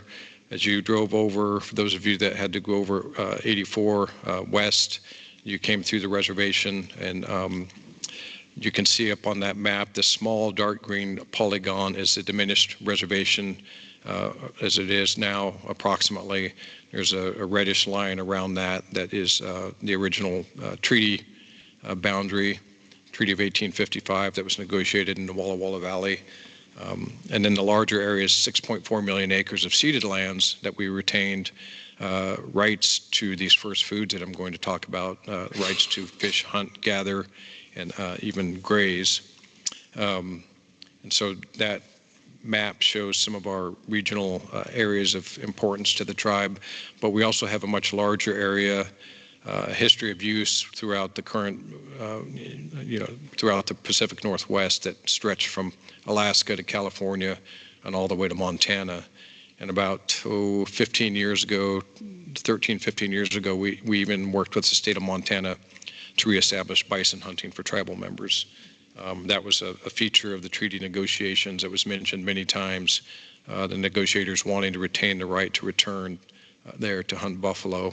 And so it was exciting to add that activity back into tribal culture. I highlight some of the basins there, the Tucannon, Walla Walla, Grand Ronde, John Day, and Umatilla. That's where we apply our river vision that I'm going to review with you. We have a number of projects out in terms of habitat restoration. And this map is basically like a density map of use, and this is based on both written historical records and our oral histories about where tribal members use this landscape historically. And unsurprisingly, you can see, the dark reddish brown is a high density, is a high use area, and that's unsurprisingly around the confluence of the major rivers, and then it's spread out throughout the Northwest for different activities around fishing, hunting, and gathering. The current ownership of the Umatilla Indian Reservation is very much a checkerboard. You can see there the kind of yellowish parcels are non-tribal fee, or some of those could be fee. The dark blue is the tribal fee, the yellow is the non-tribal fee, and then the green is allotments, and the light blue is tribal trust land, and that's kind of like tribal public land that you can think of. And just on the right side of that image, there's a polygon there of tribal fee land that abuts U.S. Forest Service lands, and we did a floodplain restoration project there that I'm going to talk about, and so I wanted to show you the location of that. But as you might imagine, this complicates management. We have a number of range allotments on the reservation. We also do forest management, and I'll talk a little bit about that, but we have to account for this ownership when we do all of this work and make sure that we're properly accounting for any income derived from these activities and that they go to the beneficial owners, the allottees, the tribal members. I want to quickly review your mission. that I'm sure you're very familiar with, and have that in mind when I walk through my mission and we think about some of the common terms and common goals, and think about where we can, which issues we might collaborate around in the future. Thinking about agricultural, natural resources, working lands. We work in all of those areas, obviously, being responsive to our communities, compliance, and then being resilient for generations to come. And we have a mission that we adopted in 2007 that talks about protecting and restoring and enhancing the first foods, and it lists some examples of those foods for the perpetual cultural, economic, and sovereign benefit of the tribe. And it talks a little bit about how we do it in terms of setting our goals and our actions, and even our policies and our regulatory mechanisms. And this mission was inspired by things I heard from community members throughout my life. One individual always advocated for cold, clear, pure water and salmon. And once when he was giving his talk about that, the need for those resources, he briefly said, my wife always tells me, you're always talking about the men's foods. Who's going to take care of the women's foods? And then he went back to his talk about water and salmon. And at that time, I knew what he was referring to, and I knew Louis personally. But it was a joint meeting of the Forest Service and Oregon Department of Fish and Wildlife. And he was giving a talk to us around the fire, a campfire above the breaks of the Umatilla River. And I think he kind of lost people. He took this turn, he introduced the topic of women's foods, and then he went back and to the talk about water and salmon. And but it really stuck in my mind the way he did it. And, part of it is that thing that behind every good man there's a good woman, and I'm glad that she said this through him, because it helped us get to where we are today. And so if you've never been to like a root feast or a salmon feast in the Columbia Basin, I'm going to give you an example of what it can look like. And this is a photo of some drummers at the Umatilla Indian Reservation. This is from the Washet or Seven Drum Faith, and this faith has at its center these foods that I'm going to be talking about. And the drummers sing while the foods are being served. It's part of the ritual, it's part of the cultural law that when we have a feast to honor these foods, the songs have to be sung while they're being served. The man on the left is Louis Dick, who I quoted on the previous slide. Next to him is my father, Peter Quemps. Both these men are deceased now. And then Gail Shippentauer is next, and his son works in our fisheries program. He heads up our monitoring and research and evaluation sub-program. Armin Minthorn is next, and he's still active in the community. And then the last man is Paul Quemps, my uncle, and he's also deceased. But this gives you an idea of what it can look like. And if you haven't been to a feast yet, I encourage you to do so in the future. There would be opportunities at the Umatilla Indian Reservation. We have multiple feasts that I'll talk about. And there's often a salmon feast at Celilo that people are invited to attend. So I'm going to walk through an example of a serving order. And when you think about the order and the ritual, that's what a ritual really is. It's just a series of steps that you go through, and they're consistent and they're the same every time. And it's the same way with the serving order of these foods. So the first thing that's served is the water, and then the salmon. I'll use deer as an example, and then couch. It's like a biscuit root. It's a lomatium, huckleberry. And then to emphasize the importance of water and the interdependence of the foods and the people on water, meals always close with a sip of water as well. And it's important to understand that this isn't just like a menu list of foods. This serving order comes from tribal creation belief that when the Creator was preparing the world for the people, he asked the animal people who's going to take care of the Indian people. And this is the order in which they promise themselves.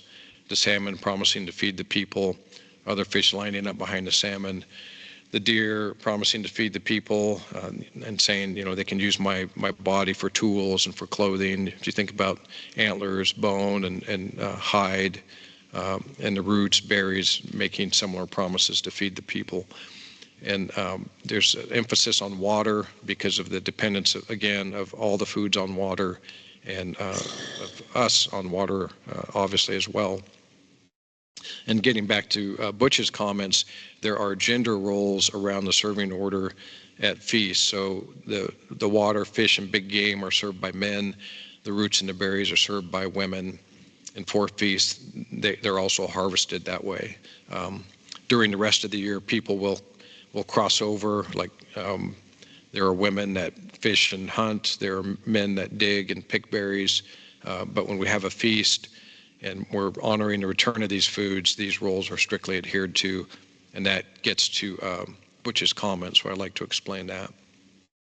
And it's a very diverse list when you start to look at all the foods, the different roots that are edible, and the different berries. There's a great diversity on the landscape that was understood by tribal communities who had thousands of years of experience with the landscape. And one thing this serving order reminds us of, so when the foods are served, and we're having a feast to honor the return of the roots, for example, we remember this serving order, and we're reminded that these foods made a promise to take care of us, and it's implied that we also have a reciprocal responsibility to care for them. And I think that reciprocity is necessary for sustainability. You know, when you think about ecology in a technical sense is the relationship between an organism and its environment, and I would say it can also be a relationship between a being and its environment, like the people.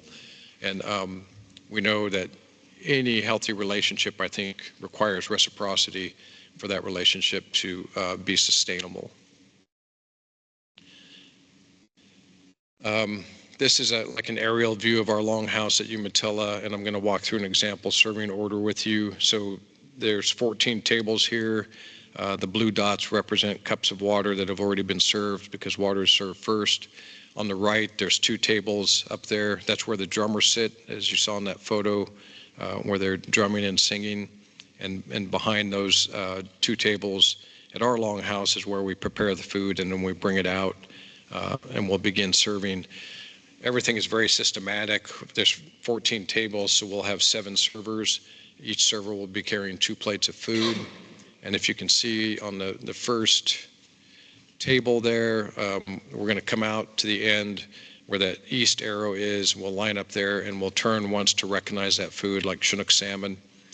If there's another version of Chinook salmon served, just a different preparation, we won't turn. But if we switch to a new food like lamprey, we'll turn for each unique food. And there'll be 7 of us. The first server will put his first plate of fish there on that table. He'll go to the second table and do the same thing. If I'm second, I do the same thing, and then the person behind me as well. And we go around the longhouse as a unit, and we put salmon on the same place on every table. We do that with the rest of the fish, and then in big game, and then we get out of the way, and the women do the same with the roots and berries. And so every table looks the same, and every table is basically telling that creation story and reminding people of that promise that food's made to take care of us and our reciprocal responsibility to take care of them. And you can't sit anywhere and not see that serving order play out. Here's a couple of examples of what it can look like. I think this image, the black and white image, is from over at Priest Rapids, I was told. And then on the right, we have some examples of food, the salmon, the meat, and some of the couch that's being prepared. And again, it's a very diverse serving order. And when I think about all the richness in the serving order, there's not only the creation story, but there's the ecological aspect. These foods are a grouping of ecologically similar species. You know, you've got the aquatics, the big game, below ground rooting plants, and then above ground fruiting plants. And then again, the recognition of the importance of water. We'll take a look at the Umatilla watershed, and this is where the drainage network, and granted many of these are ephemeral, but you can see where water flows in the watershed, and the historical distribution of fish. And we'll look at traditional use hunting areas for big game, and big game are vertical migrants, as you probably know, typically using high elevation in the summer, lower elevation in the winter as snow depths dictate. And then we can look at the potential distribution of couch and the potential distribution of huckleberry. And this is based on thousands of ecological monitoring plots that were compiled by Charles Johnson, who was an ecologist for the Forest Service out of Baker City. He had monitoring plots throughout the Blues, Hell's Canyon, and the Wallowas, and he documented every plant he could in his plots. And so I use that data to project the potential distribution of these foods, and it's pretty reasonable. But then if you look at the serving order, you can see it takes us from in-stream in the floodplain across the foothills to the mountains where the huckleberry are found. And so it also has a pretty cool spatial component to it. There are a number of feasts to recognize first foods. We have a winter solstice event recognizing that the sun is going to be returning. When the sun returns, the days are going to get longer and the foods are going to start coming back. So the community celebrates that with a traditional meal. And there's a celery feast typically in February, root feast in April or May for several species, and huckleberry feast in July or August.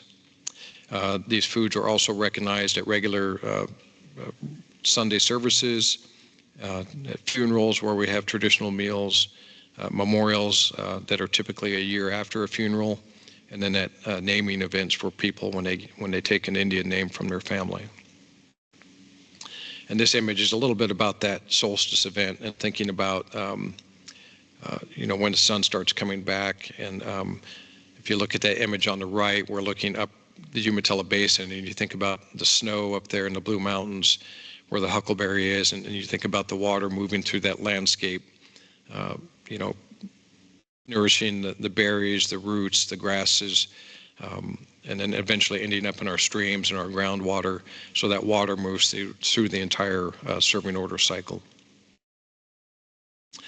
One thing I noticed throughout my life is there are a number of community events that call attention to the first foods and highlight their importance. At celebrations like powwows, there are often dance categories for men and women that will have required the participants to have had an individual first food ceremony. So for a men's round bustle, it might say you have to have had your first kill ceremony. For women's, they might say you have to have had your first digging ceremony for roots or your first berry picking ceremony to participate. And then at the individual level, those are, so when the first time somebody harvests a salmon, they'll often give that away to somebody in the community, an elder in the community. This my colleague's son, Taipo, with his first salmon. He is now about 25 and an employee in our department working on his bachelor's degree at Oregon State University. He also had a first kill ceremony for his first deer, where he told the story of the hunt and gave away things used in the hunt and some of the meat. And then similarly for the girls, the first time they dig roots for the community or pick berries, there'll be an event for them. And at a feast, they'll be called out and they'll say, this is so-and-so. This is the first time she dug. She wants to give her roots to her grandma or somebody else in the audience. And so it's a way of recognizing them and encouraging them to continue this. So tribal culture is really food dependent. If you think about all the teaching and learning that goes on between and among generations, harvesting and preparing foods, the ceremonies, consuming them, celebrating them, that notion of reciprocity, all of that requires the foods to be present and access to them for the culture to continue. The Treaty of 1855, again, negotiated in the Walla Walla Valley, talks about the right to fish, hunt, and gather, and pasture livestock. These are very important components or articles of the treaty to the community. I would argue some of the most important. And so our approach, to summarize, we consider the reciprocity message in the serving order, the ecological groupings, the spatial distribution, the treaty rights, and those facilitate relationships with federal and state agencies. And then we even use it in our organizational structure. We relate programs to each of the foods, and then so we have a water resources, fisheries, wildlife, and a range ag and forestry program. We also have a cultural resources protection program, environmental sciences, and policy programs that work across all the foods. So we have 8 programs in DNR, about 150 to 165 FTEs annually, and work in that very extensive area that I showed you earlier. So I want to talk about how we can take this and move to applied management. If we look at the serving order and prioritize, for example, water quality in fish, we have issues with temperature in a lot of Oregon streams and a need to recover and restore abundance to fish populations. And so we developed a management vision for a healthy river, and that vision provides a framework for planning our management, benchmarks our progress, and then it provides a context necessary for understanding decision trade-offs. And this was based on a great paper that was published in Freshwater Biology that reviewed a number of river restoration projects and found that many of them were lacking in adequate interdisciplinary approaches and lacking in a clear vision for what actually success was. So we wanted to avoid that and have a clear vision of what a healthy river is. And so we define that as one that's capable of providing first foods for the continuity of the tribe's culture. And we talk about that, and it's dynamic, and we mention the physical and biological processes and the interactions between them. And that vision has 5 what we call touchstones. The first one is hydrology. We need the adequate volume and timing of water, and not just the low flow period. So that's a simple hydrograph of the Umatilla River, and you see the low flow months in July through October, but the entire hydrograph is important. Those high flows creating habitat, charging groundwater, and so we need to manage that entire hydrograph. And then the geomorphology of the river, that it's topographically diverse and accessible by the river. And then connectivity, so not just upstream and downstream, but lateral connections to the floodplain. Those side channel habitats are very important for juvenile fish. And there's a vertical component. There's a shallow aquifer under the river, the hyporheic zone, and exchanging water to that zone is what cools it.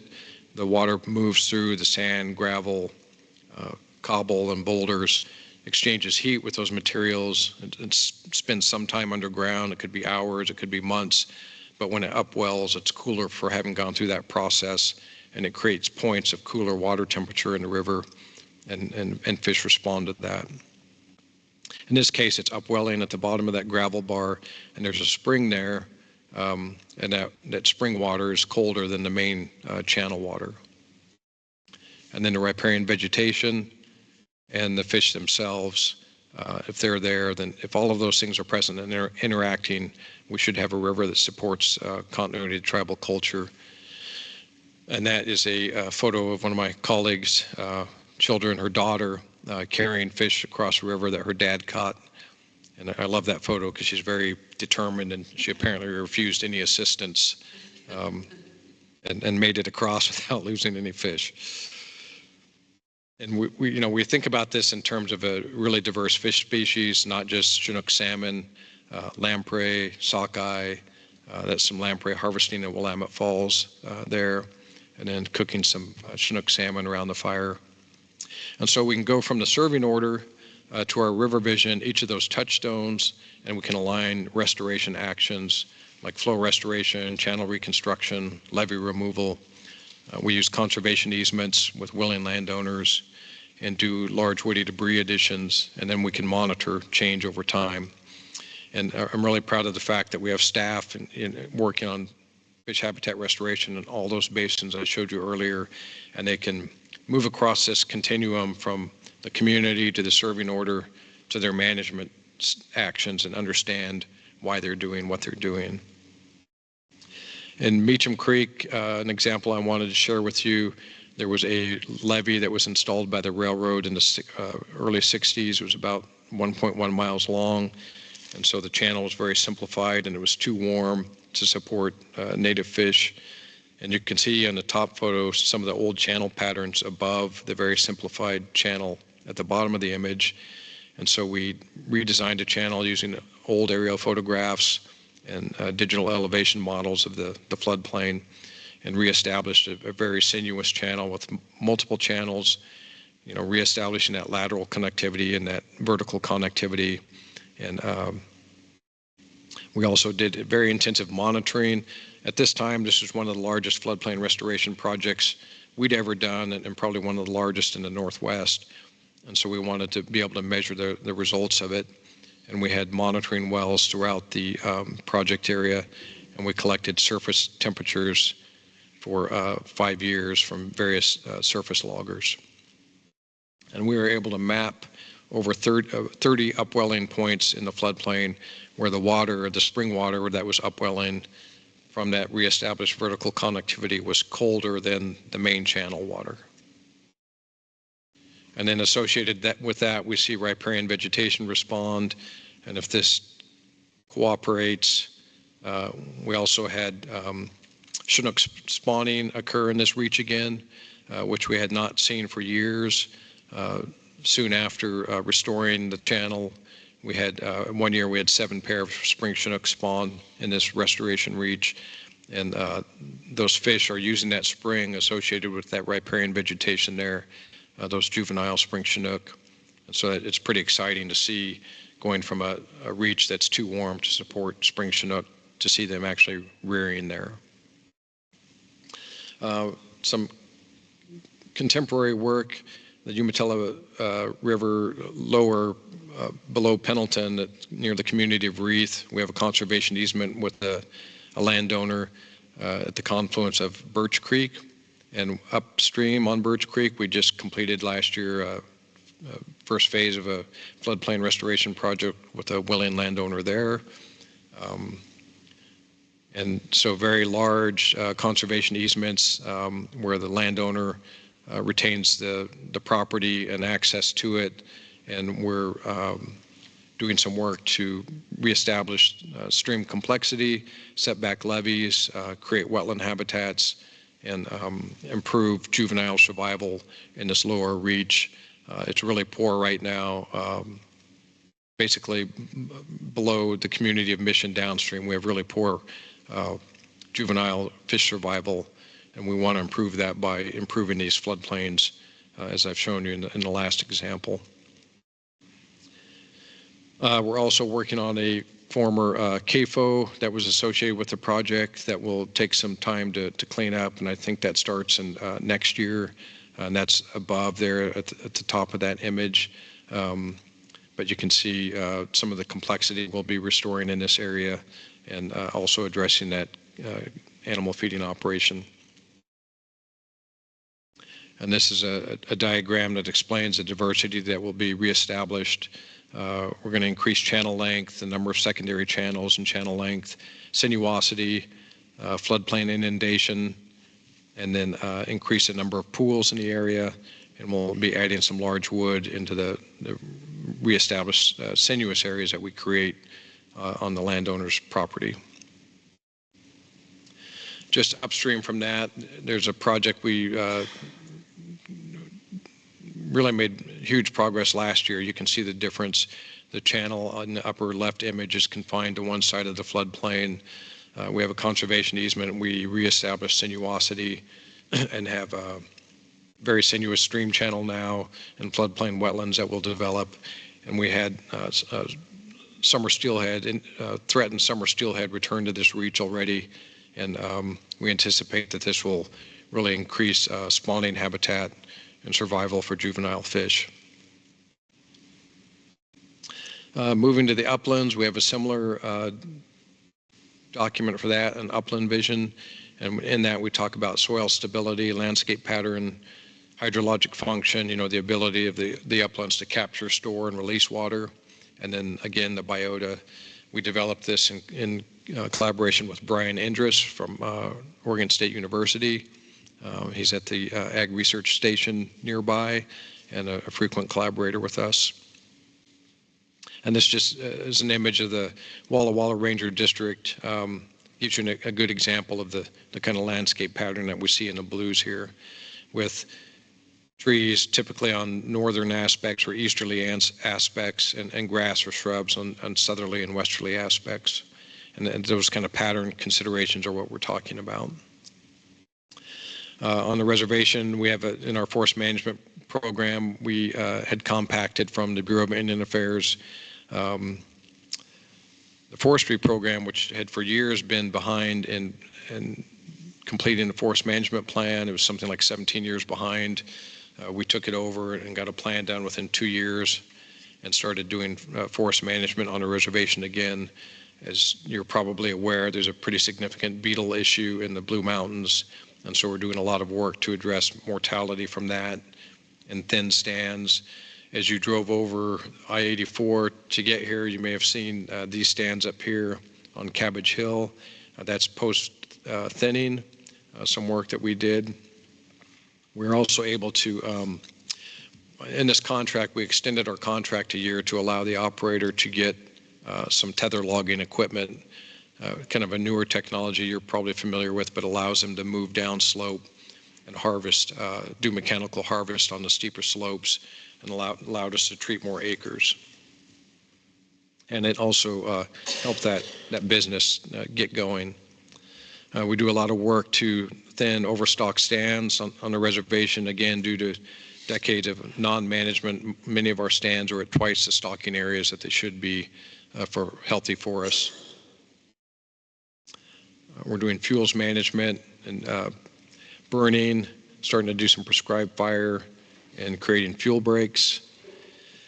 We have some pretty exciting work monitoring huckleberry phenology in relation to weather and climate.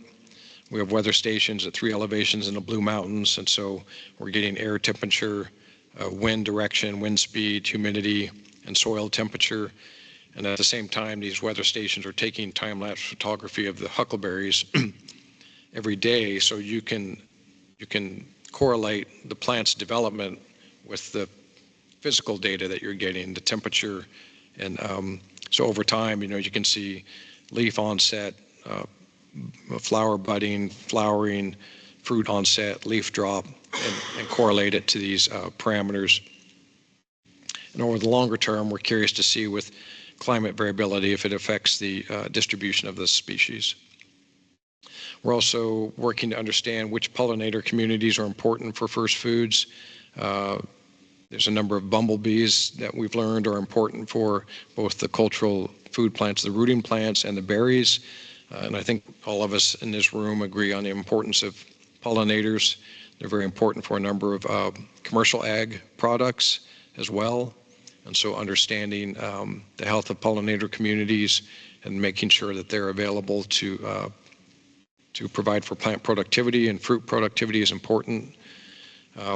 We did a small study where we bagged some of the huckleberry plants. We put micro mesh over the flowers so that the bumblebees couldn't access them and pollinate them. And then the other plants that were open, and we compared the fruiting production and where the bees could access the flowers. There was much more fruiting production. We also had a funny anecdote from our bumblebee ecologist. She was telling us that when she samples these bumblebees in the flowers of the roots, all of the pollination was being done by the females. And she said the males were just there for the nectar and that they take naps in the flowers. And so kind of embarrassed my gender, but it was a kind of a funny anecdote, I thought. And I also think it's interesting these are women's foods and the females are doing all the pollination. But yeah, it's lots of interesting things to learn when you look at this in an ecological context. Thinking about environmental quality, we think about pollutants and toxics that move through air, water, and soil. And of course, those can end up in our foods, whether those are wild, natural foods or foods that we produce through agriculture. And so we need to be thinking about how those pollutants move through those media and be thinking about ways to protect those foods and protect people's health. I wanted to point out that we have in our range ag and forestry programs, they're responsible for a number of 10-year plans. We have a forest management plan a range management plan with individual grazing allotment management plans, integrated weed management plan for the reservation, and then the agricultural management plan. Basically all of the ag land on the reservation is dry land agriculture, wheat. And we do career fairs, and we talk about career opportunities in upland management, opportunities they could have to work for us or others, whether you're working for First Foods or you're working for sustainable agriculture in terms of grazing, forest products, or other agricultural products. We see a great deal of need for collaboration and creativity. Some of you may be familiar with the Resilient Columbia Basin Agreement, where we're hoping to increase fish abundance, so return fish to healthy and harvestable levels. The governor had an executive order that directed all state departments to look at their authorities and responsibilities to see where they could be responsive to that effort and identify any new authorities or tools that they might need to be responsive to it. You're aware that the state has an integrated water resources strategy, and that should be finalized and adopted at the September meeting of the Oregon Water Resources Commission. And so that, intentionally integrates work across Oregon departments, and we're eager to work through that document. We have a water rights settlement in the Umatilla Basin. We work with a number of irrigated agriculturalists on that. We have agreements in principle with 7 different districts or small family farms to do a water rights settlement in the Umatilla Basin that will provide for in-stream flows for fish, the consumptive use needs of the reservation, and keep those agriculturalists whole and get them a steady alternate water supply using Bureau of Reclamation infrastructure and the Columbia River. And then I think the touchstones that I talked about in this presentation can be used by both state and federal agencies. And so if you think about how those touchstones are arrayed across the landscape and ag's role in soil health, both the physical, structural health and the chemical health, and watershed processes, I think those are great areas where we can work together. I think the conservation easements are a great tool. I showed you an example from the Birch Creek confluence. We do work with NRCS as well, and look forward to more of that in the future. I think an additional benefit of that floodplain restoration that's going to be even more important in the future is flood risk management.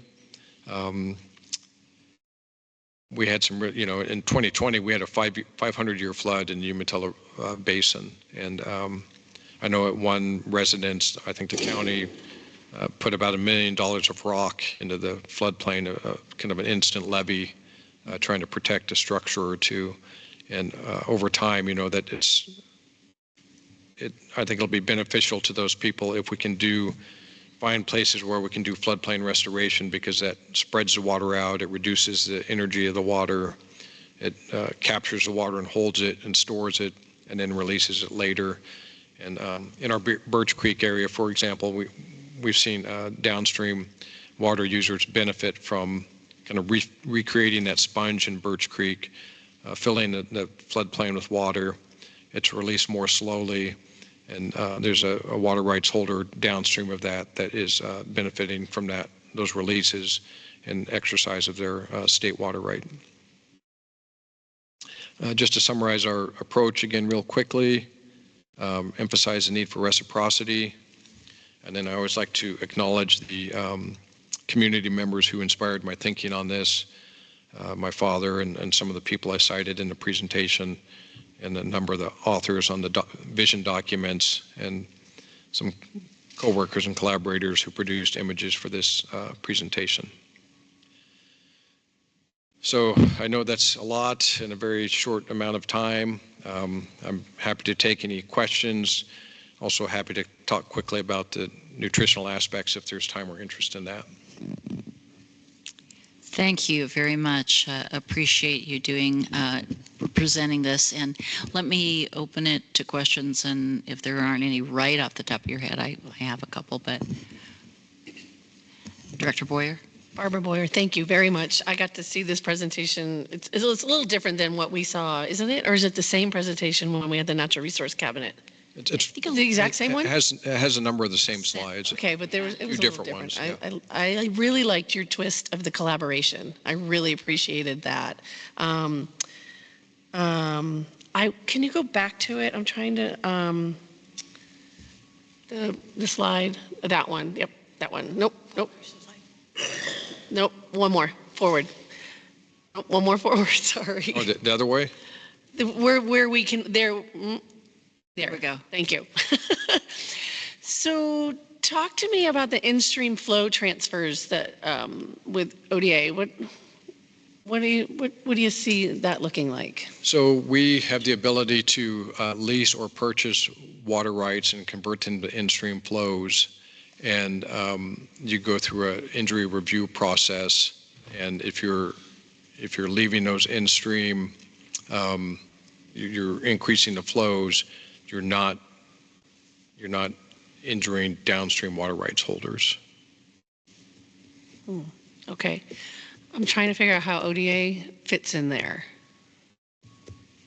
I'm just wondering if that would be OWRD. What fits in there? Well, because it's not an ODA collaboration. I feel like you clumped them together about what agency could collaborate. Yeah, I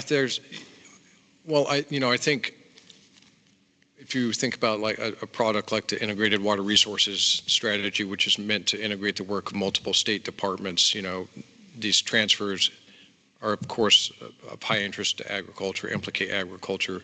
Okay. They're processed by Oregon Water Resources Department. They could even be, ODF&W could even apply for them, and then that's OWRD would process them. Okay. So it takes integration across multiple departments, and I think it takes communication so people understand the outcomes. Okay. Transfers are, as you're probably aware, very controversial, and I know there's some legislation going through the process now, and it always makes people nervous, but we want to do it in a way that doesn't injure others. Okay. Thank you. Elin Miller for the record. Thank you again for your presentation. And if we were to look at similarities, and obviously every tribe is unique and governs uniquely, but if you look at kind of a cross-reference from a history standpoint, similarities as it relates to first foods, one, if you look at other tribes in Oregon or elsewhere.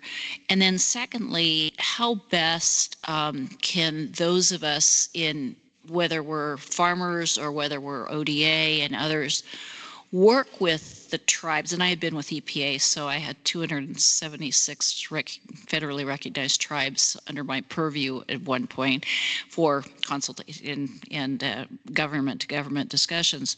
But how best can we look at all these learnings that you've got and transferability between tribes and with other government and private entities? So two different, one, first foods, and is everybody kind of, all tribes think about first foods the same way, or is it very different?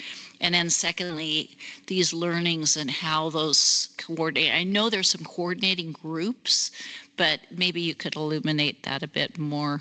Okay, so on the first point, this serving order is recognized by many tribes in the Columbia Basin and practiced, so Yakima, Nez Perce, Warm Springs, and people go to each other's feasts. When we have feasts at the Umatilla Reservation, we have visitors from Yakima, we have visitors from Nez Perce, and it's the same. Like we'll go up there. I went up to Wapato near Toppenish, Washington, for a root feast this earlier this year, so it is common, and the approach is transferable. If you went to, say, the northwest coast of Washington and the tribes there, the foods would be very different. They would have, a lot of, like they'll have shellfish and other marine species, but they will have rituals around foods.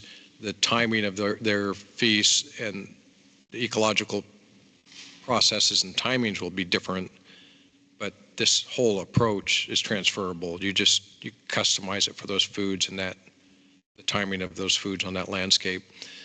I even had a chance to go to, I went to Australia several years ago and ended up presenting twice down there.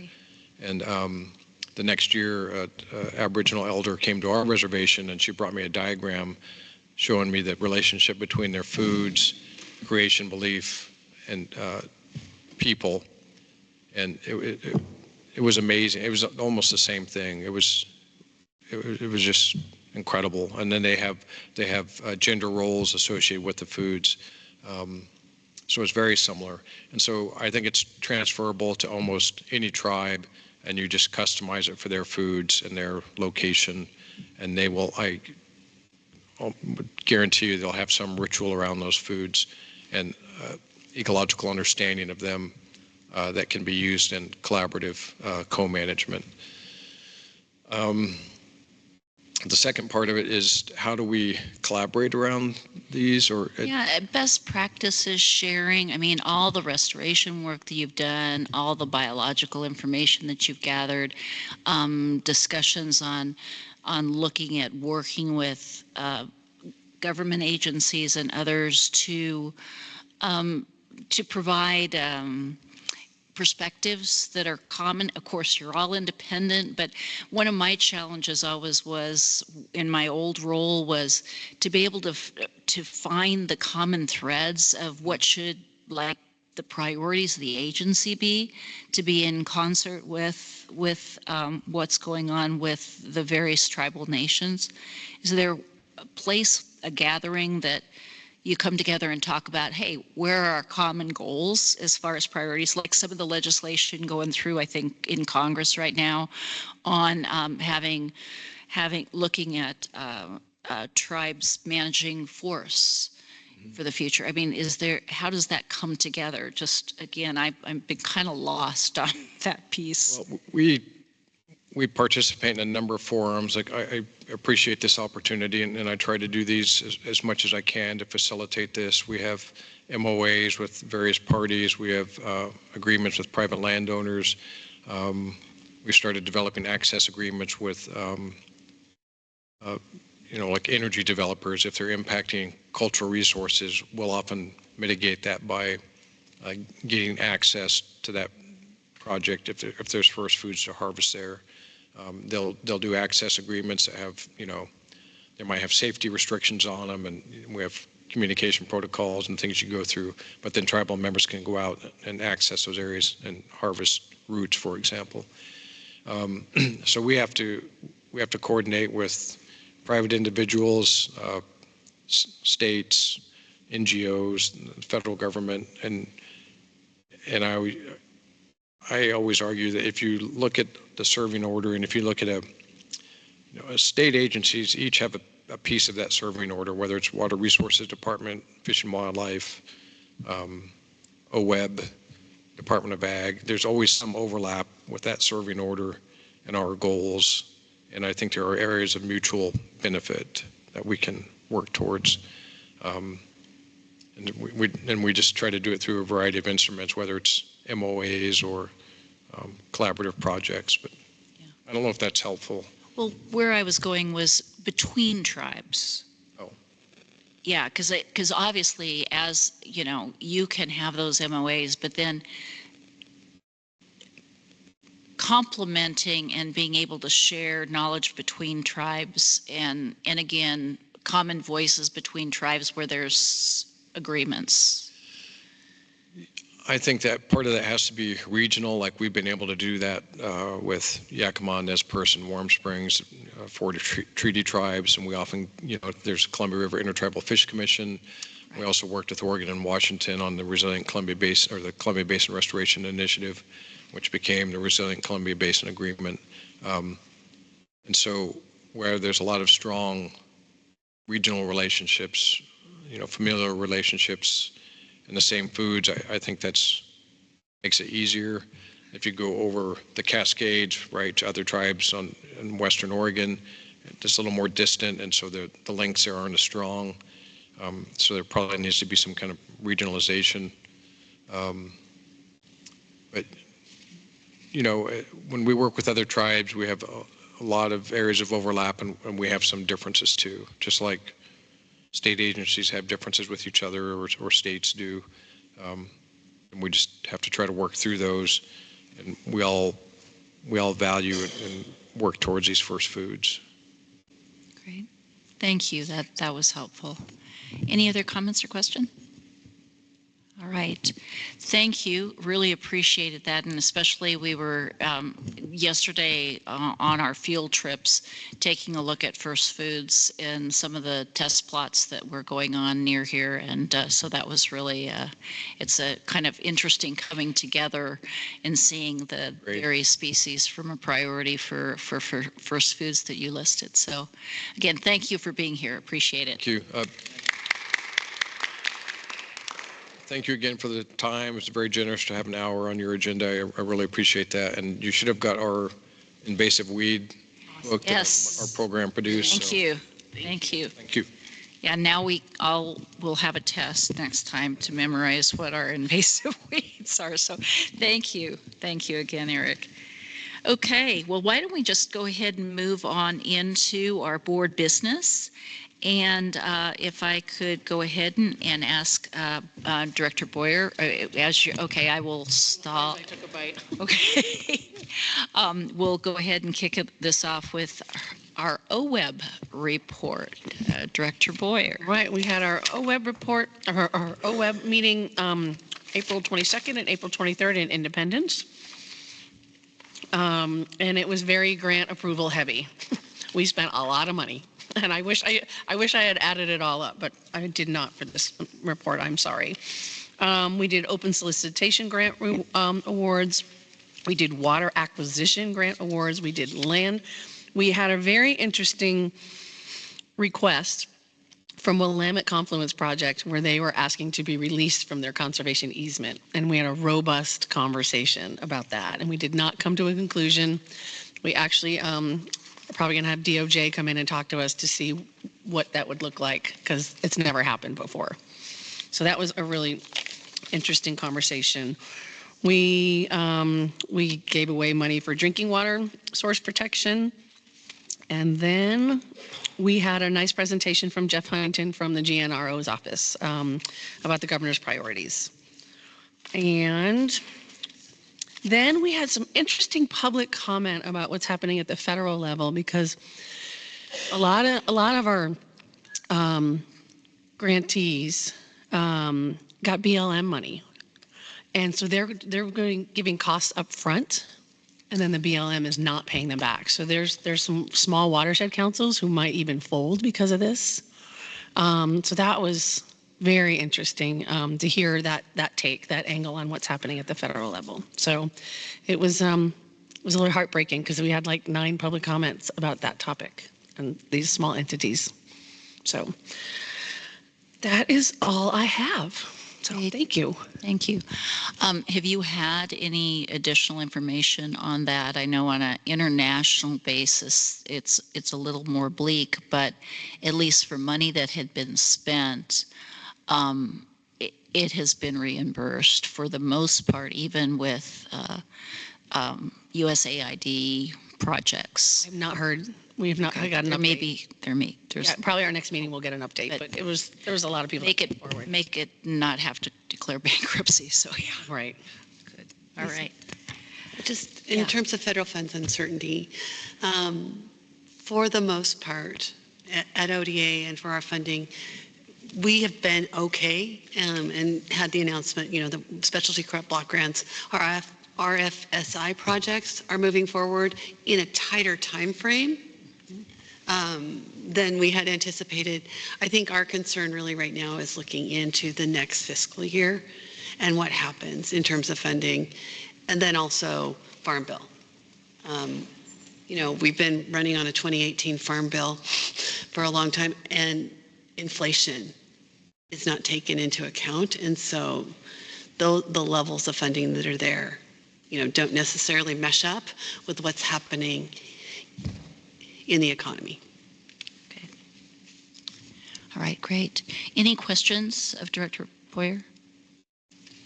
Yes. Miguel Lopez for the record. So the small watershed councils. Can you elaborate a little bit on what options they're trying to look for right now in terms of funding? Well, they're BLM grants. It's BLM funding, so they really can't. I mean, they can go get loans to reimburse. And then when do these small entities become breach of contract too? When they can't pay their contractors that have done the work. So that adds a whole nother layer. So I mean, they're already done the work. So they just don't have the money to pay for the work that's been done. Yeah, it was an interesting public comment. Great. Thank you. Next on our agenda are from our March meeting 2025 action items. And I might need a little bit of assistance from Sherry on this too, but one of the action items certainly was the letter that you had asked that as chair we sent to the governor on the Oregon Ag Standards Board. And so you received copies of that and that got accomplished, and appreciate that. And I don't know if there were other action items, Sherry, but as you're looking for those, I also want to mention at this point, the public meetings law, has changed, as we know, and so and there's more definition, and there's a series of workshops or a series of trainings going on, and I think those are evolving. Unfortunately, they're not being recorded, so you have to join them live, and so as a board member you'll get a notice and on future training. And I would, as an action item, ask Sherry, there was another training coming up. I believe I did one, I think it's 3 weeks ago now, and it was maybe 2.5 hours long, and they asked series of questions throughout the training.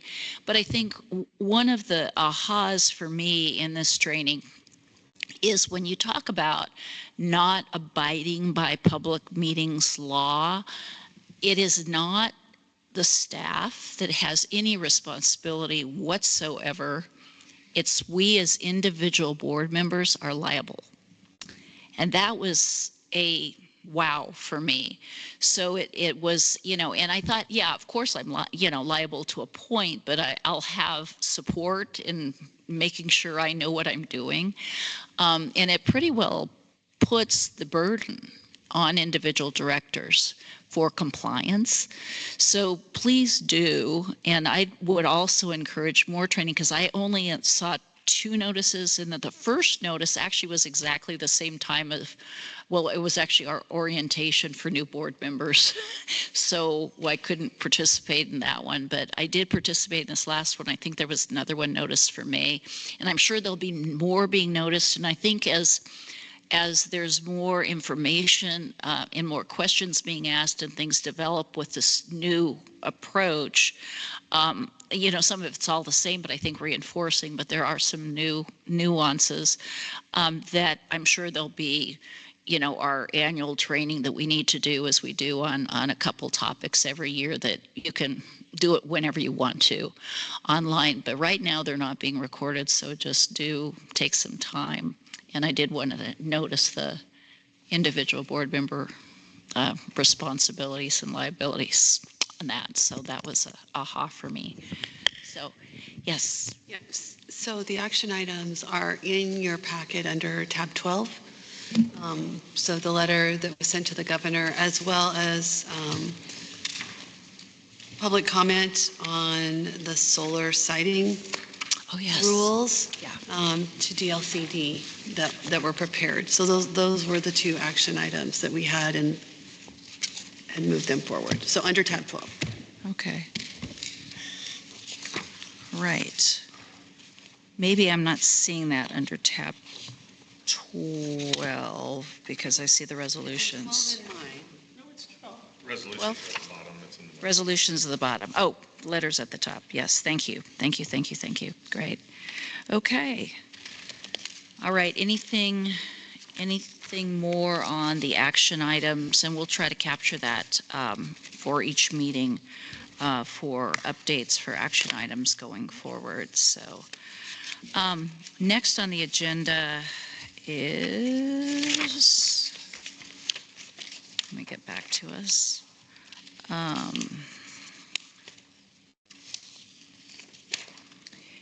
Are there resolutions under tab 12? So we did end up having 3 resolutions passed.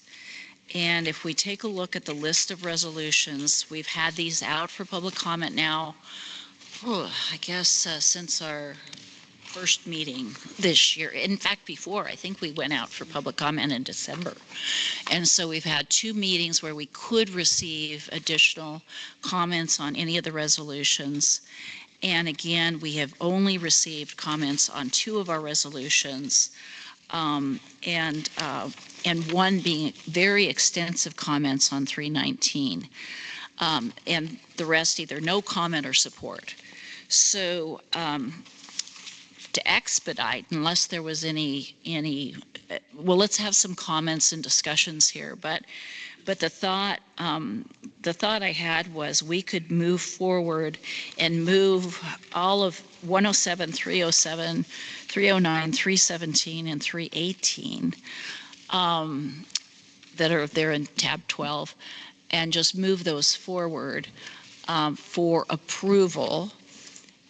But then, because we got pretty extensive comments on 319, we might want to discuss that a little bit to see what some of the changes that are were suggested were kind of nuanced, almost wording changes, but there may be some substantive questions there too that we may want to think about. So if we could, yes. Can you point me in the direction of the public comments, the written ones? Public comments are under the first public comment tab, which I think is 6. I thought they were going to be with the resolutions. Yeah, they're not. Thank you. So yeah, they're under 6. So what I'm referring to for extensive comments came from ORCAN. And it's, in fact, I actually even have a couple copies in here of it. So that are pretty substantive comments where they actually do a markup of the resolution with a lot of amendments on it. The markup information is in blue. And so again, my thought is we could go ahead and move forward for finalization. I think that's how we position it. All those except 319, unless, again, we had also asked all of us to take a look at all of them from the last meeting to say, hey, do we all have any comments? But we do have 2 new board members, so if there's some perspectives there that we need to understand and capture, that would be important. So back again, under tab 12 is the list of resolutions at the very bottom and then the next page. But the public comment that came in is under tab 6 for ORCAN. So, Director Orm. Chairman Miller, Eric Orm, would you like a motion to approve all of them at once, or besides 319, or individually? Yeah, I'd say all at once, because there were no additional comments, and I think we could do it all at once. I would move to approve Resolution 107, 307, 309, 317, and 318 as presented. Is there a second? Miguel Lopez, for the record, I second. Okay, it's been moved and seconded. Any further discussion on those resolutions? Seeing none, all those in favor signify by saying aye. Aye. Aye. Aye. Opposed, nay. Aye. Motion, thank you. Motion carries. It's unanimous because I think under public meeting law, we now actually have to say what our vote is for each vote. Yes, that's correct. But sorry, this is Carla. As we record the minutes, we record who's here and if there's any abstentions or not. So we'll note. We didn't actually call the roll for a vote. Right, unless it's a split or something, yeah. So anyway, it will, and that's why I said it would be unanimous approval unless there were abstentions, so they will know say it was all of us. You have to say, is there any abstentions also? Because you're not Okay. asking that question. All right, I will ask that question. Are there any abstentions? Okay, there are, seeing none, motion carries unanimously. All right, great. Okay, now let's go to 319 and see what we all would like to do.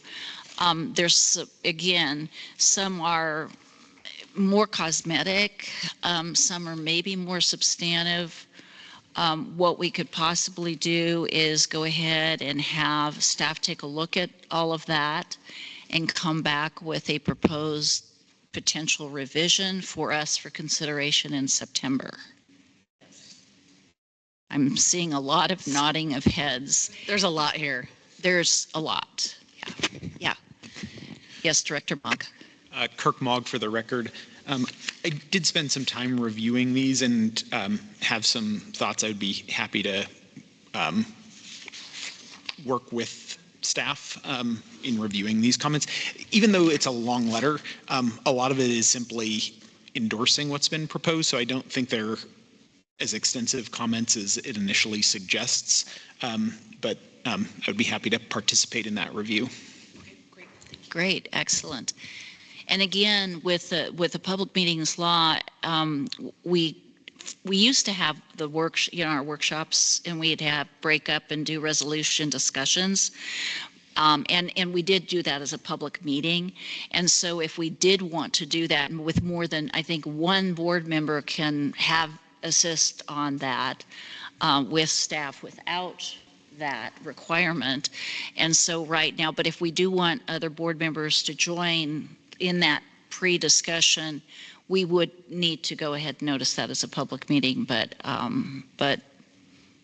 thank you, Director Mogg. I feel very comfortable in you providing some guidance to this. So we're good. And this will come back to us then. It'll be out for public comment in advance of the meeting. And then in light of any additional public comment we might receive, we can deliberate on this in September. Does that work for everybody? Good. Cool. All right. Thank you. Thank you. All right. Back to our newsletter topics. If I can go back to where I scribbled all my little notes on that.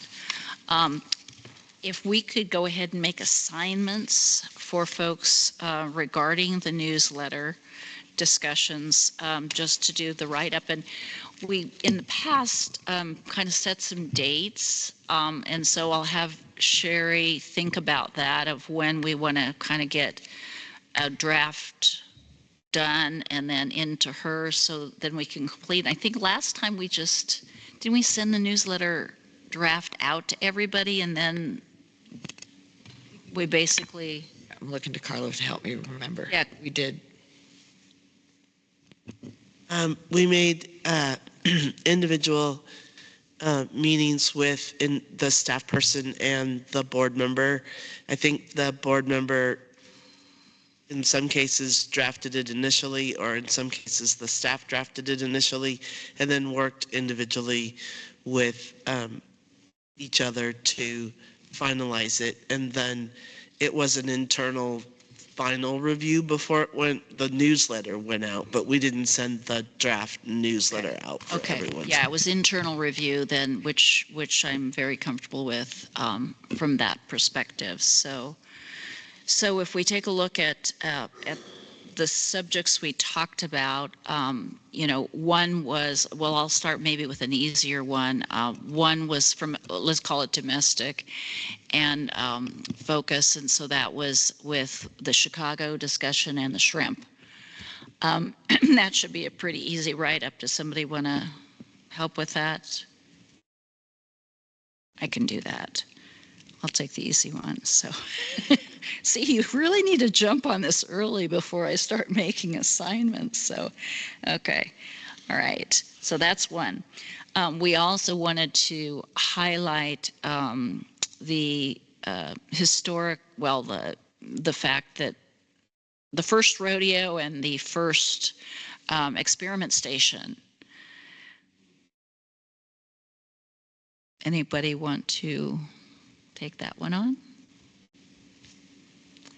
Thank you, sir. I do appreciate it. Director Allen. All right. All right.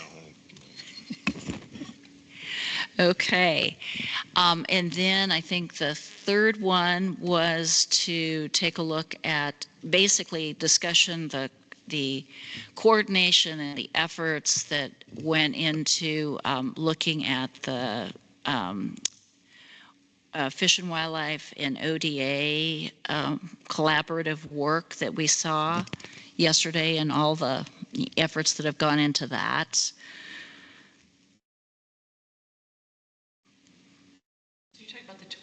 Yeah, basically a tour and the presentation in advance of the tour, because we. Experiment station too, right? So Yeah, an experiment station and OSU. Yeah, OSU. Yeah, yeah. Thank you, thank you. All right, and then help me out if because my little notes here have. Chair Miller. Escaped me. Yes, thank you. I will help with the update on the LaGrande. Sorry. Thank you. I can work with Isaac, I guess, on that, and we can get something put together. Okay. who am I Excellent. working with on this one? Pardon? Who am I working with on my assignment? Yeah. Who? I'll make staff assignments. And we'll send out notes. To you. Okay, because I need to coordinate with staff, because that's okay. Yeah, instead of edict, so from above. So, okay. All right, Eric, thanks for the LaGrande. And then I think we've covered it. And I think we want to note on the LaGrande, we had talked about the importance of, at our September meeting, we'll definitely we'll look to have a draft from the RAC, potentially. We'll do an update on where we're at with the rules and whatever we have to that point. Okay. I think there's it depends on how fast we're moving along. If we have a draft set of rules out, yes, absolutely. Can we even do concepts, though, of what the RAC is talking about or what's been? We can do more. Let's plan in September on having a more intensive review of what we're doing with the LaGrande rules as a presentation. So you'll have more time than a 5-minute update. How's that? And yeah, let's have a specific agenda Agenda item discussion and yeah, given what was raised as far as concerns and questions. So, okay. So Chair, I took some notes yesterday's meeting, Barbara Boyer for the record. I think because this goes to the legislature, right? Yes. Legislature wars. I think it's important for them to know that we're engaging with local elected officials. So we did have that panel in the beginning. But I think it's important we could do for them to know that we are general. engaging. Okay. But I don't know what I don't know what it looks like, but it's just maybe just a mention and just hearing what the local issues are. I think it's important for them to know we're doing that. Okay. And touching on not only agriculture, but social issues too. Okay. Chair Miller. Yes. Eric Arm for the record. I agree with Barbara on that. I think that, the starting of the newsletter should just be a simple review of the meeting. Of the meeting and then go into more depth on certain issues like the ones we highlighted in the. Okay. All right. Hey, is that something that we can, that you guys could come up with an initial draft of that and then, okay. And I'd be happy to review that okay. Great ideas. Because we, as we know, we kind of didn't do a newsletter for actually, I don't think there has been one since I've been on the board. Well, we had COVID too. So we came on the board with COVID and I don't think, Let's just say we're getting back in the rhythm. I think we are. Let's take it for that. We're getting back in the rhythm of it and figuring it out. I had on my list to do some highlight on the OSU, EOU partnership presentation, if somebody wanted to do that as well. Yeah, would somebody like to take that on? All right, thank you. Director Lopez. Okay. Anything else newsletter-wise? Ooh, good. Well, anything else for the good of the order? Director Oram. Yes, Eric Orm, you wanted to just give comments on the meeting in March, so that Yeah, I'm sorry. so Yeah, we could go forward we could just finalize. So lining out rooms. yeah, so what we were thinking about was the idea of the only overlap with FFA itself would be we'd attend the sponsors dinner and attend the first session and that's Thursday night. And then what we'll do is we'll build an agenda to probably come in around noon on Wednesday, have our meeting Wednesday afternoon, most of the day Wednesday, because I think the sponsors dinner starts kind of early. It's almost like a 4 o'clock or something, so they can get it done before the session starts. So we do Wednesday afternoon, and then until about whatever time we need to adjourn on Thursday. And then if anybody wants to stay on Friday morning to work the booth, and we'll have to figure out how to get that coordinated, because if you're working a booth, everybody has to show up, and so just when we'd want to be part of the supplemental with the staff have been working the booth to do that. And then I'll take it on myself, if we're all going to be in attendance, to make sure that we are notified at the same time as the foundation board is notified for judging opportunities, if people want to judge things, because that's very cool too. There's a lot of different judging opportunities.